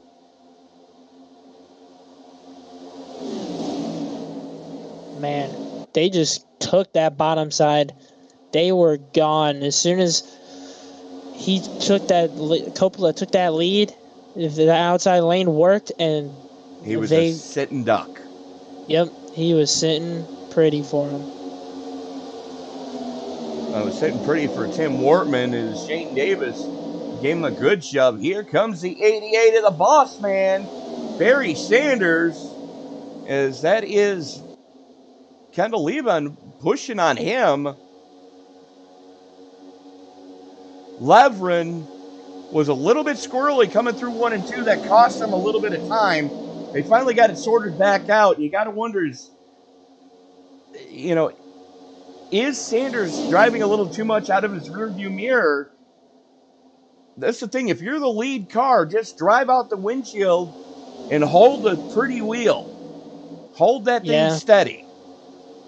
Yeah, you want to hold it steady so you're not getting squirrely in front, and you can hold your line and get the best pushes possible from the guy behind you. And now here we go. They're starting to move quicker now.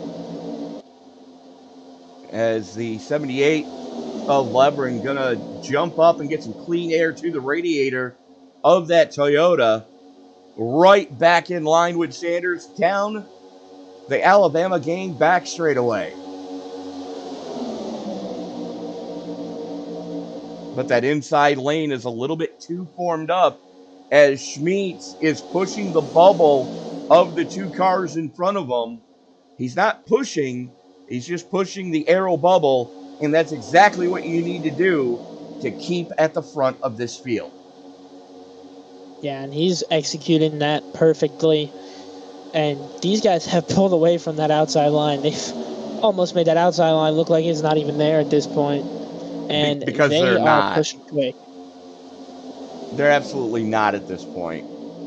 And that's because Levrin looks like he spent a little too much time in the Gen 6 car. And the reason I say that is because you used to be able to run with your left side headlight lined up with the camera on the back of the car in front of you. Or no, your right side taillight lined up with the camera of the car in front of you. Get the cool air to your radiator and still push the aero bubble, and you used to be able to go to the front. You cannot do that in this next-gen car. As now, here comes Chris Davis on the top side. Yeah, and that top side is going to try and get something working, as they haven't been able to with that issue. And we're going to see if they can keep it strong here, because they weren't able to earlier, just a couple of seconds ago. But Chris Davis able to get back, and here comes Mullins to the top side, and he's going to try and lead the pack now. Oh, that's going to cause issues. 27 just got yeeted. Yeah, Levron, nowhere he can go.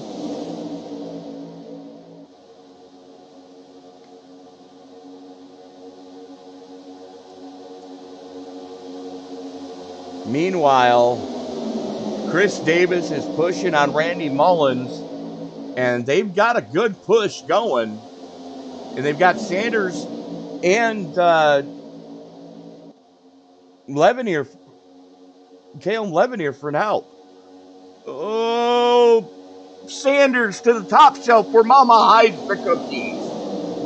Yeah, and see, this is a problem here with this outside lane. These guys are fighting too much for so little right now, and it's just they're losing the numbers, and they're not being able to get up to that pack in the front. To quote my old rugby coach, the juice isn't worth the squeeze. Meanwhile, we are single filed out at the front of this piece.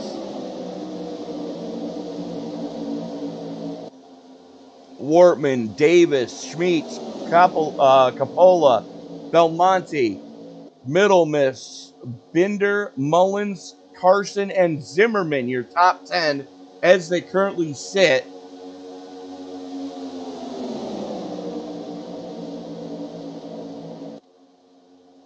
So we've got some good racing going on back here. Now remember, the 5 of Aaron Matthews is a lap car. He's still 3 laps down. But he still has speed in that Chevy. Yes, he does. He's got a lot of speed, and he wants to move quick. He wants to get out to that lead, and he's going to try everything he can to do so.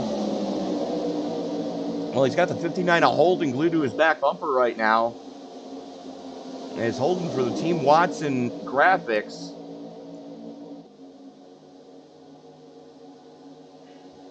Sorry, Team Watson setups. And look who's back in the action. That's Nick King. Now, mind you, this is at the tail end of the field. 17th, 18th, and 19th back there. But they're still running. They're still chugging. Yeah, he's trying. I mean, he's been hit a lot tonight. Almost like a car magnet. But he's still moving. Here's the thing. Throw a blanket over your top 22. Let me say that number again, folks. Top 22. All within half a second of each other.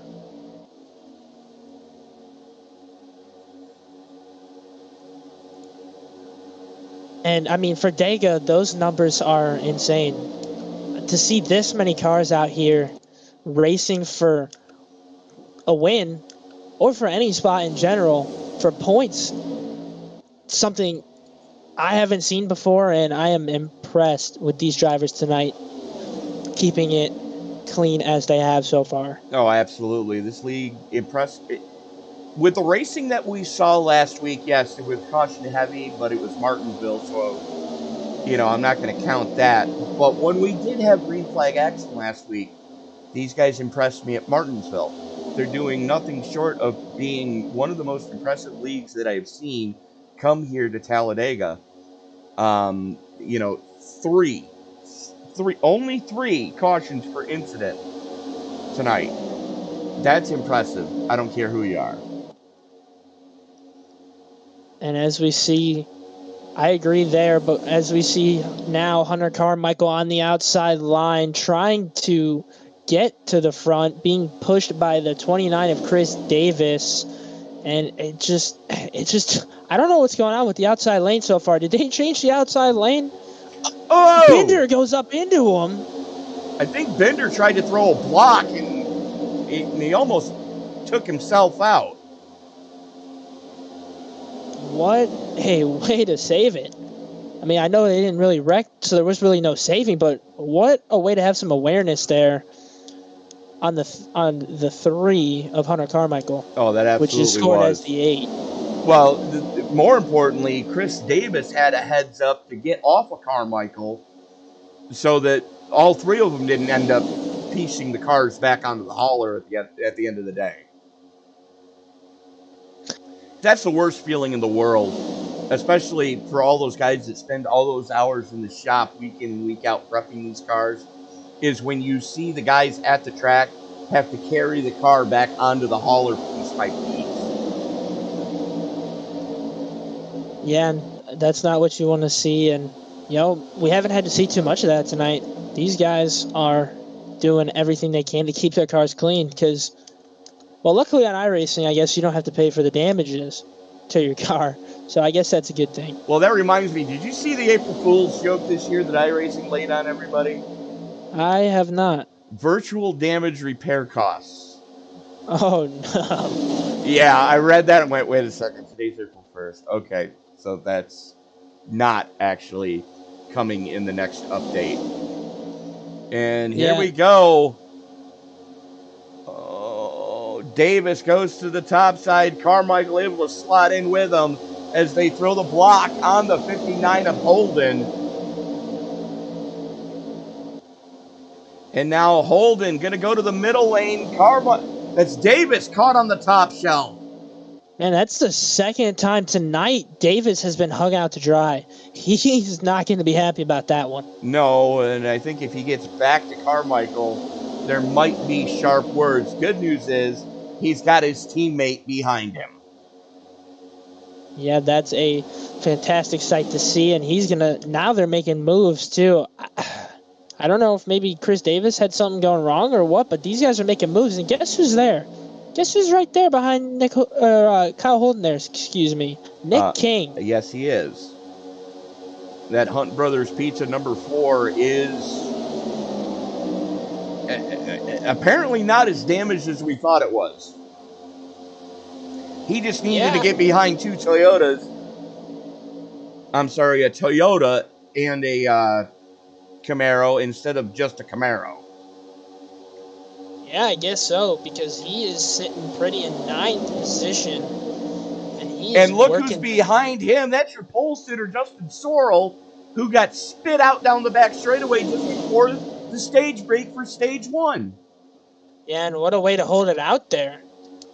I mean, you know, if that were me, I mean, I would have been upset. I probably wouldn't have finished, but, I mean, obviously this is a league race, and Justin Sorrell's got points on the line, most likely, so he's going to get everything he can and try and get back up here, and he did so. Oh, absolutely, and we are officially 20 to go. And this is where you're going to start seeing things get a little hectic. Here comes Schmeets in that Ford on the top side. He's got Coppola and Carmichael up there for company. And there's a little bit of separation back to Kyle Holden. Holden's got to pick a lane and stick with it because I don't think the Ford can get to him right now. I don't think so either. Wow, look at that shove. He is giving a big shove, and Holden's going to try and stick with the 3 because that's the only other option he has right now. As Coppola going to back off going into 1. That is Schmeets in the 41, your new race leader. I thought I was going to see the 3 try and go up top because they had a massive run there. They could have, and he just decided to push the 77 instead, which could have almost ended up into a wreck, but luckily it didn't. And remember, with the Gen 6, something I mentioned earlier, the Gen 6 car had the camera on the other side of the trunk lid. Now you can line yourself up with the camera and still get cool air to the radiator. And that's exactly what Coppola's doing to keep that Toyota nice and cool so he can still push on the Ford of Schmeets. Yeah, and he is doing a terrific job at that and making it work. And these guys are going to stay single file. You know, I thought I'd see some hectic racing. You know, it's lap 96, 19 laps to go, 18 laps to go. Getting around that region where these things are starting to get crazy, but they're getting crazy back there, but up here it's single file, so for the most part. It's gotten pretty single filed out, and it's all top lane charges right now. As we do have some movement going on the low side. That's the 2, who I believe is a lap car. Yes. No. Maybe? No, that's Darren oh. Mills. That is Darren Mills out of Salineville, Ohio.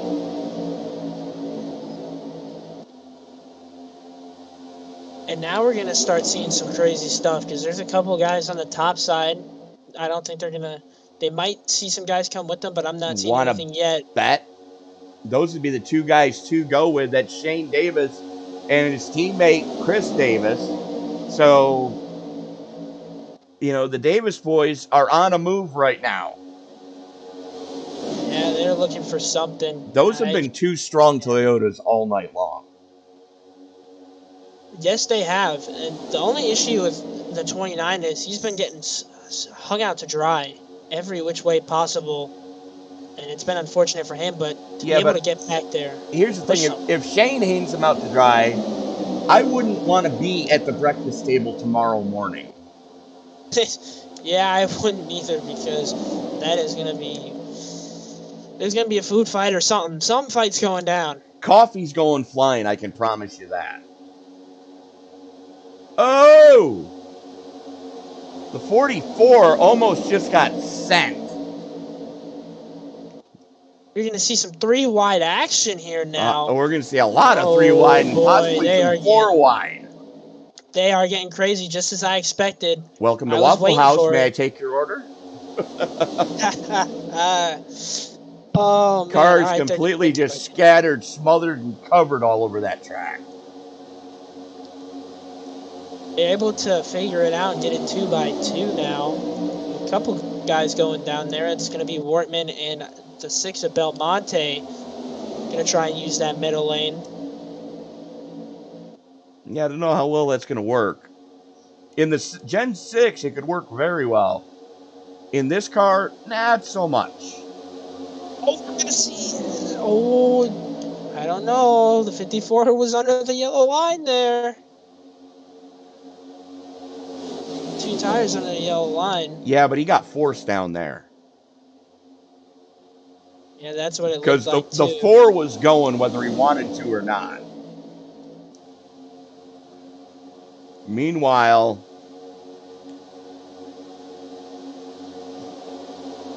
Justin Sorrell leading the first lap since the parade lap around this piece.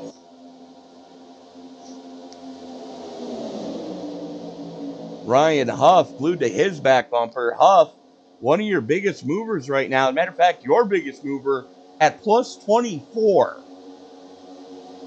And what a great job there for Huff, sticking it out. That Team Watson Racing setups car of Huff just on a rip. He wants that win. He knew when it was go time. He knew that he had to wait until the end, and he didn't.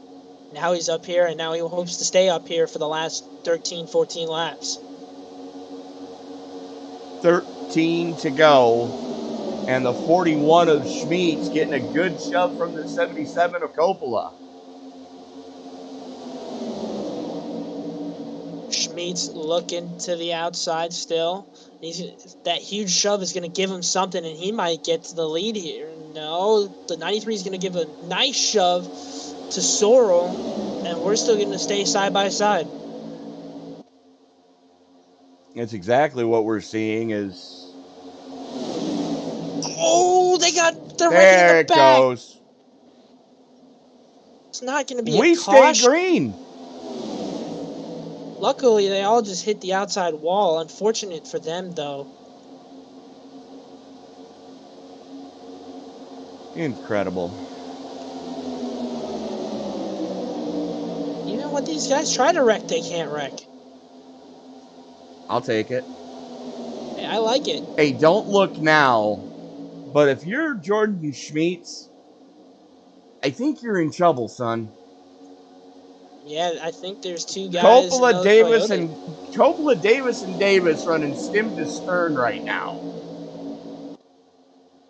They are on a hunt. They are hungry for a win. They got all 3 of them right there. But they're doing the right thing. They're following Schmeets around right now and letting him be the fuel pig. Yes, they are. And again, we still don't know if these drivers have to pit because I don't think they do. Because you should be, with a full fuel fill, you should be able to leg it out to about lap 40. And that's what these guys are going to get, and it'll end up for some good racing. And plus, these guys are saving fuel now, sitting behind Schmitz. Still playing duck and peek to get that cool air to the radiator of those two Camrys. But you've got 3 Camrys and a Ford sandwich right now at the front of this piece. And don't look now, but Nick King is leading the inside lane again. Oh, man. We'll see how that fares. We'll see if he can get up there. Well, we're going to be 10 to go this time by. He's got time, but he's going to need help. Yeah, he's going to need all the help he can get, as we're going to see Wortman is going to try and take it 3 wide now, trying to squeeze in the hole. He didn't have one, and that's going to force John Binder up.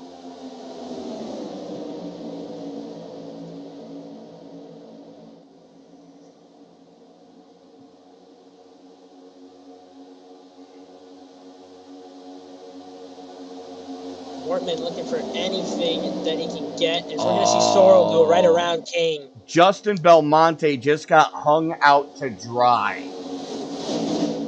And they're 3 wide. Yeah, and we're going to see Sorrell and Huff looking as Wortman's going to go around, and Belmonte still got nobody. If I were Belmonte, I'd pull up now. There you go, Belmonte. He's going to pull up, and now they're going to be 2 by 2, and Sorrell's going to look to get back to the pack here. You know what? I don't think we're done seeing the dreaded caution flag, as the 29 got put in a 3 wide situation. He's in the sucker hole with Carmichael. Oh, no. Oh, this is going to be crazy. We're still 9 laps to go. Folks, grab your popcorn, do whatever you can right now. You want to sit here and watch this action because it is about to get crazy.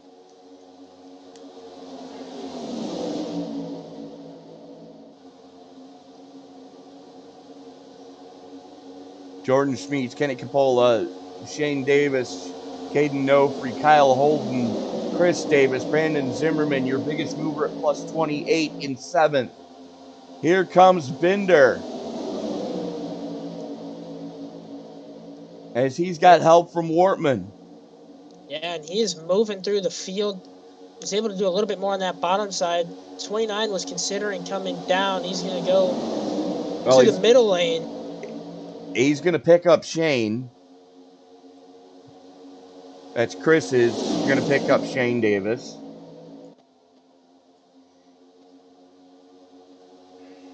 These guys are 3 by 3 by 3. It is getting even wilder out here as we get to the start-finish line.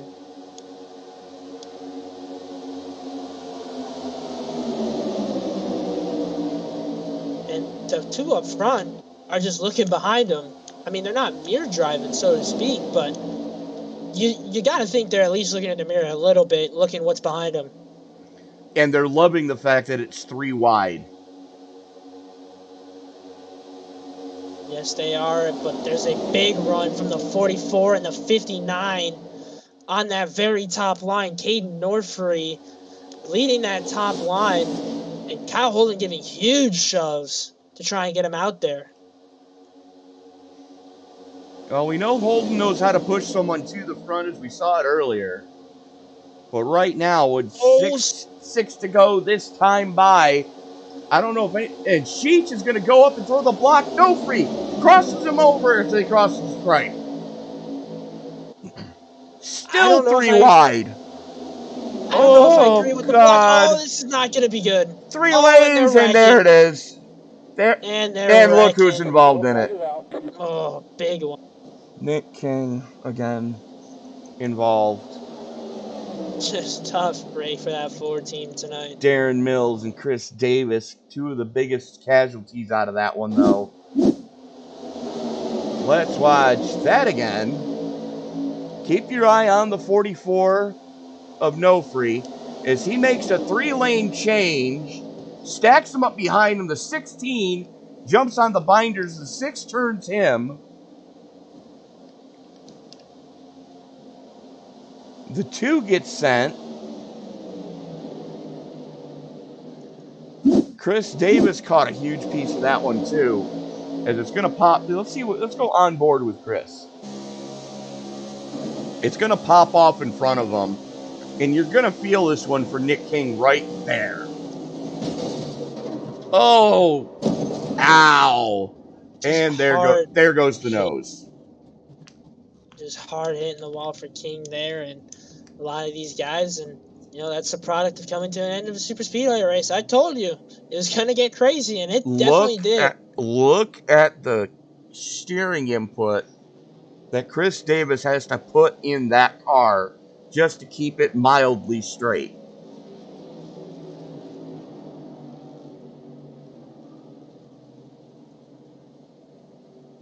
And I use the term mildly because ain't no way that car is going straight ever again.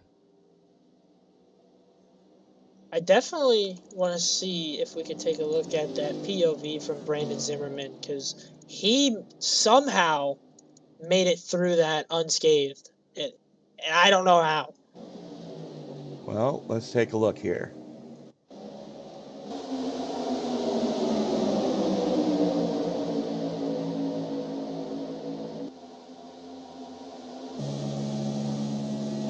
As we're on board with Zimmerman.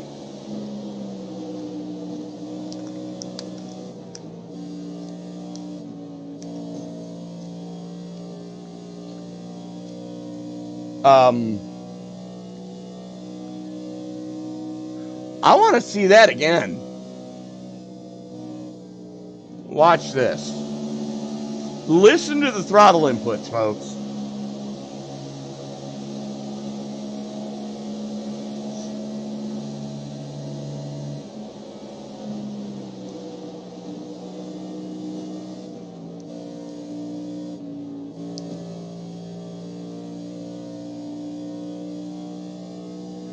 He was tap dancing that throttle pedal.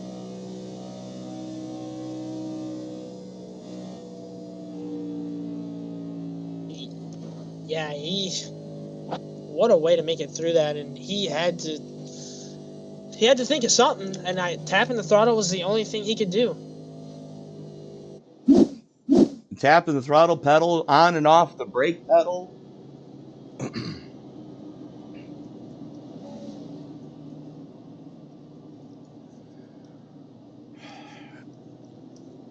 And a man who was 2 laps down at one point had to use the free pass and got the free wave around for staying out, and then got the free pass for being the first car 1 or more laps down. John Binder, not only back on the lead lap, but in command of this one as we are going into overtime. And John Binder doing a great job of keeping himself in it, keeping himself cordialated. Or are we? Calm. No, I take that back. Oh. We're going to get a natural green-white checker. There we go.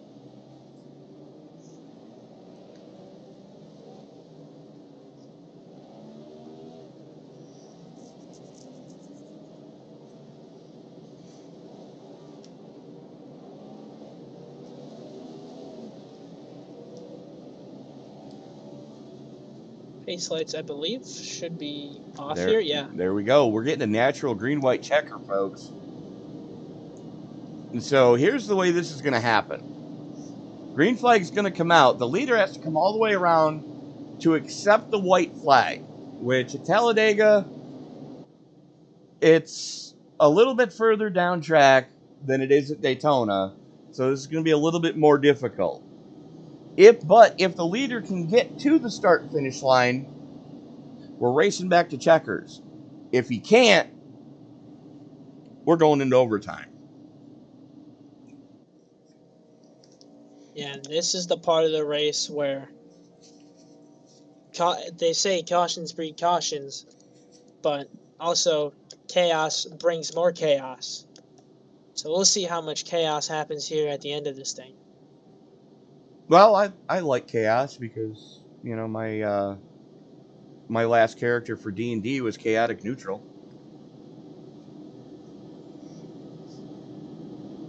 Well, there you go. See, sometimes chaos is good, sometimes chaos is bad. Oh, I loved creating chaos. So sometimes creating chaos is fun. Especially when you pull what looks like a baked confection out of your satchel and throw it to another player. Go, here, catch.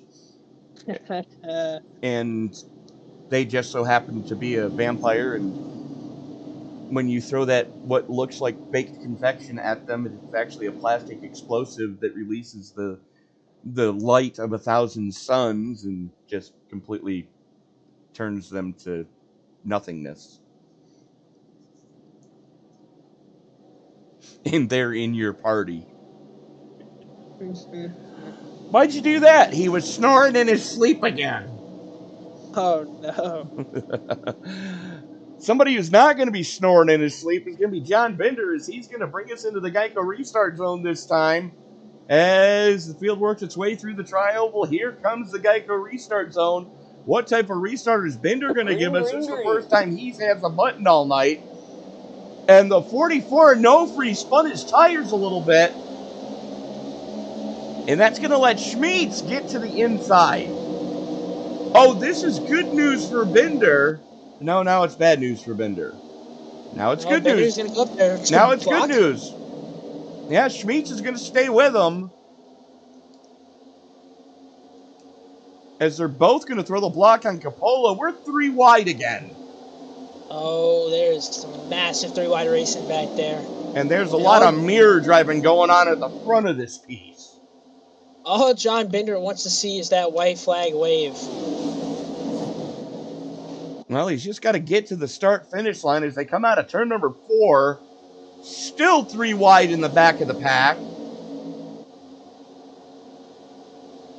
As they come out of the tri-oval, cross the start-finish line, we are racing back to checkers, Matt. Or, sorry, Jake.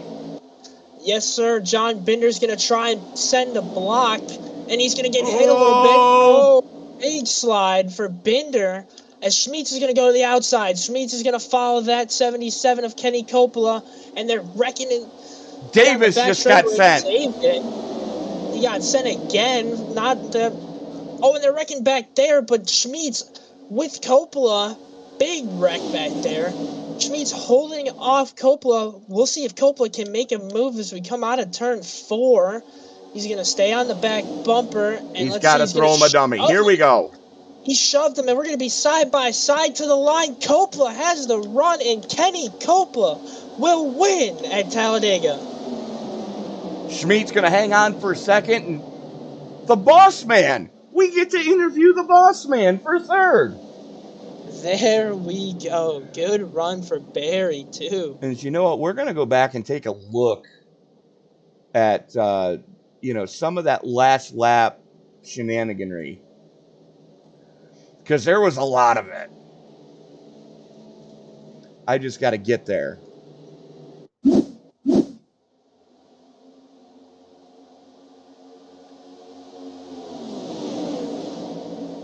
And so here they are coming to the white flag.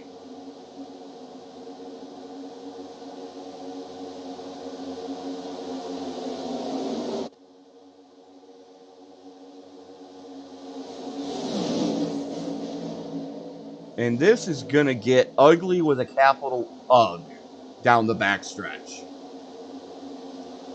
Yes, it is. We saw a lot of action happen on that back straightaway.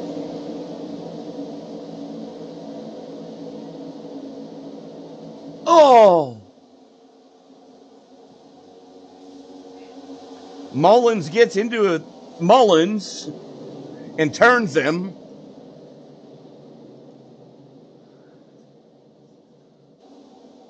Holy Christmas. What happened to Justin Belmonte? There you see the 6. hard hit for Belmonte.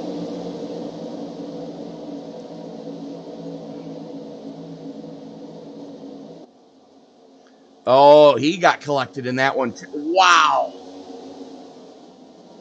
Belmonte just caught more airtime than a skateboard at the X Games.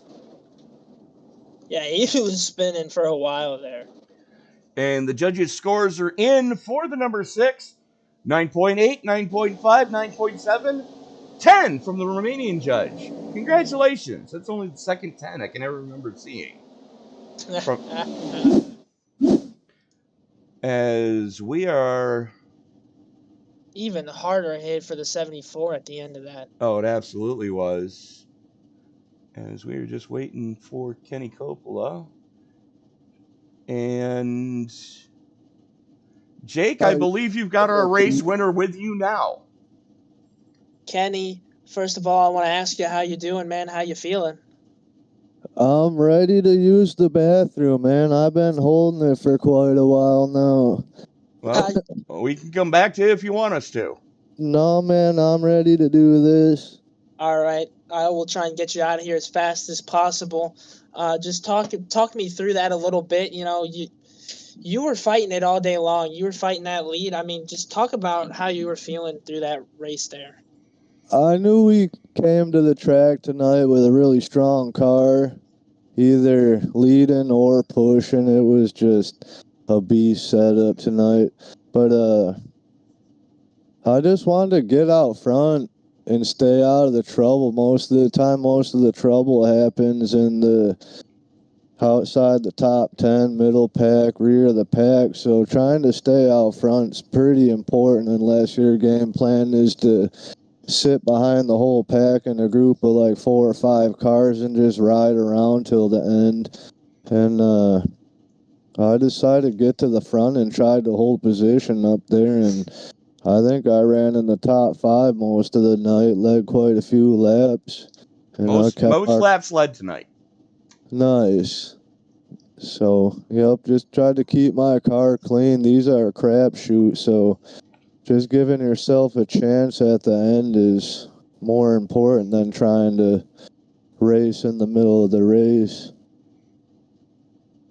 Gotcha. Well, normally I would send you off with another question here, but I'm going to let you thank who you got to thank so we can get you out of here so you can go ahead and use that restroom here, Kenny.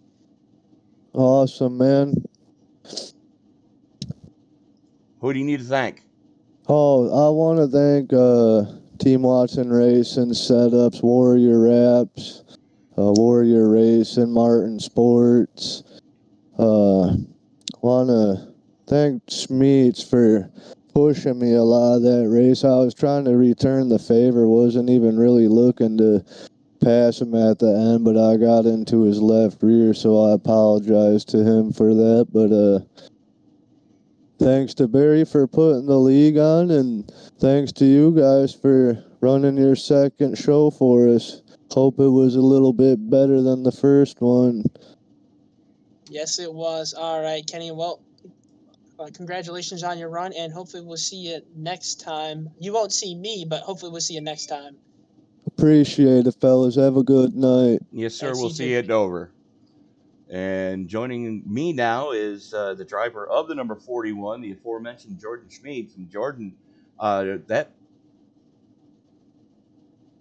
going? That Gearhead Speed Shop number 41, you had that thing set on kill tonight. Yeah, I was going. Set up to push a little bit, but I kind of got out front and was just trying to stick with Kenny and Shane for the entirety of the race. Kind of lost the draft a little bit, but got back to them, and we had a good race. Yeah, we did see you drop back to the mid-pack there. You got shuffled back because you got hung out to dry a couple of times. But you kept your wits about you and, kept the car under you and dodged a couple of bullets in the middle of the race that I saw. Yeah, definitely in the middle. Like, it got a little bit crazy, but just hope everybody holds it down or holds it up when you get in that situation. And it was a really good race. Everybody raced really clean for the most part, man. Absolutely. I'll take a race like this any day. But moving on to next week, we go to a completely different monster. That is the Monster Mile in Dover. What are your thoughts going into that concrete jungle next week? Man, I'm excited for it. Got a really good setup, I think, going, and it's going to be a good race. That's one of my favorite tracks, that or Martinsville. Probably Dover, just because Martinsville is such a caution magnet, but sure. All right, Jordan, who do you need to thank before we let you go celebrate this podium finish here at Dega? And enjoy the boiled peanuts now that you're no longer having to race tonight. Right on. Just I'll thank Kenny and everybody for sticking with me there. I don't really have a team, and I appreciate the help. So, Kenny and Shane. All right, Jordan. All right. Congratulations, and we will see you next week, my friend. Best of luck to you then. All right, sounds good. And Jake, can't wait. And Jake, I believe you've got the boss man with you now. Yes, I do. Boss man, first of all, how you feeling, man? Pretty good, man. Had a decent run, lost the draft a couple of times, and luck was on our side, I guess we could say. Yeah, it was. I mean, talk about us through that run. Talk us through it. I mean, we talked about you a little bit, but I mean, you weren't up here, and then all out of nowhere, you were in third place at the end of this thing. I usually don't get too aggressive until the end of these things, because we all know how they go. You start pushing people and side drafting, and it's a recipe for destruction. So usually I'll just kind of find holes and be aggressive when danger isn't near, if you will. But right before the caution there, we'd lost the draft. I got hung out to dry on the outside and fell back, and it's kind of boring just running laps in single file line, but we got a caution and a big break there for us. So the last run there, came down pit road, put 4 on it just because. We think we started 17th on the restart. So that's what I was telling Kyle just a second. I was like, I'm just going to take every hole and every opportunity on this last 2 lap little shootout, and somehow we made it all the way up to third. It was a great ride, that's for sure. Just missing a couple more spots there. Didn't have enough to get there. Didn't have any help on the outside, but the 88 machine definitely made its way up through there quite a bit by itself. So pretty thrilled with the run there at the end. I gotta ask. I'm only here for this week, but these guys put on a great show. How do you feel these guys did tonight? Because I mean, in my eyes, this was a great run here for everyone. Yeah, absolutely. Following up Martinsville, it was definitely great to see. Let's forget Martinsville ever happened. Yeah, we'll agree on that one, I think. Exactly. So we all talked about it a little bit, putting on a good show and, kind of redeeming ourselves, if you will. And for the most part, I thought it was a heck of a race. A lot of, switching lanes, 3 wide racing. I saw 4 wide at once, and everybody held their composure and ran really well. I know there was a couple of wrecks, but that's a given here at Talladega. There's always going to be a few, but I thought it was a great show. I hope you all enjoyed it for sure. Big congrats to Kenny on winning again, and he always talks about never winning a plate race. So here you go, Kenny. It's your one and only. You already got too many wins anyway. All right, Barry. Well, before I let you go here, I'm going to let you thank whoever you got to thank, all the sponsors out there for the league. Yeah, you get me up here. I've got quite a few, so. Buckle in. We got plenty of time. Right. First and foremost, on the car and the sponsor of the race tonight was RS Button Boxes, Richie Snyder. Makes great boating boxes. I tell everybody I've got the same one that he's made me when I first started iRacing, still using it. It's great equipment, very reliable. So big shout out to Richie at RS Button Boxes. Of course, the sponsors on our team, Bad Boy Racing, Green River Tire, J. Crawford Builders, Hickory Harbor Designs, and then I was running a nitro set, so big shout out to Russ Bovair. Do got to thank Team Watson Racing Setups for sponsoring the league as well. So I got to thank 2 setup shops in one go.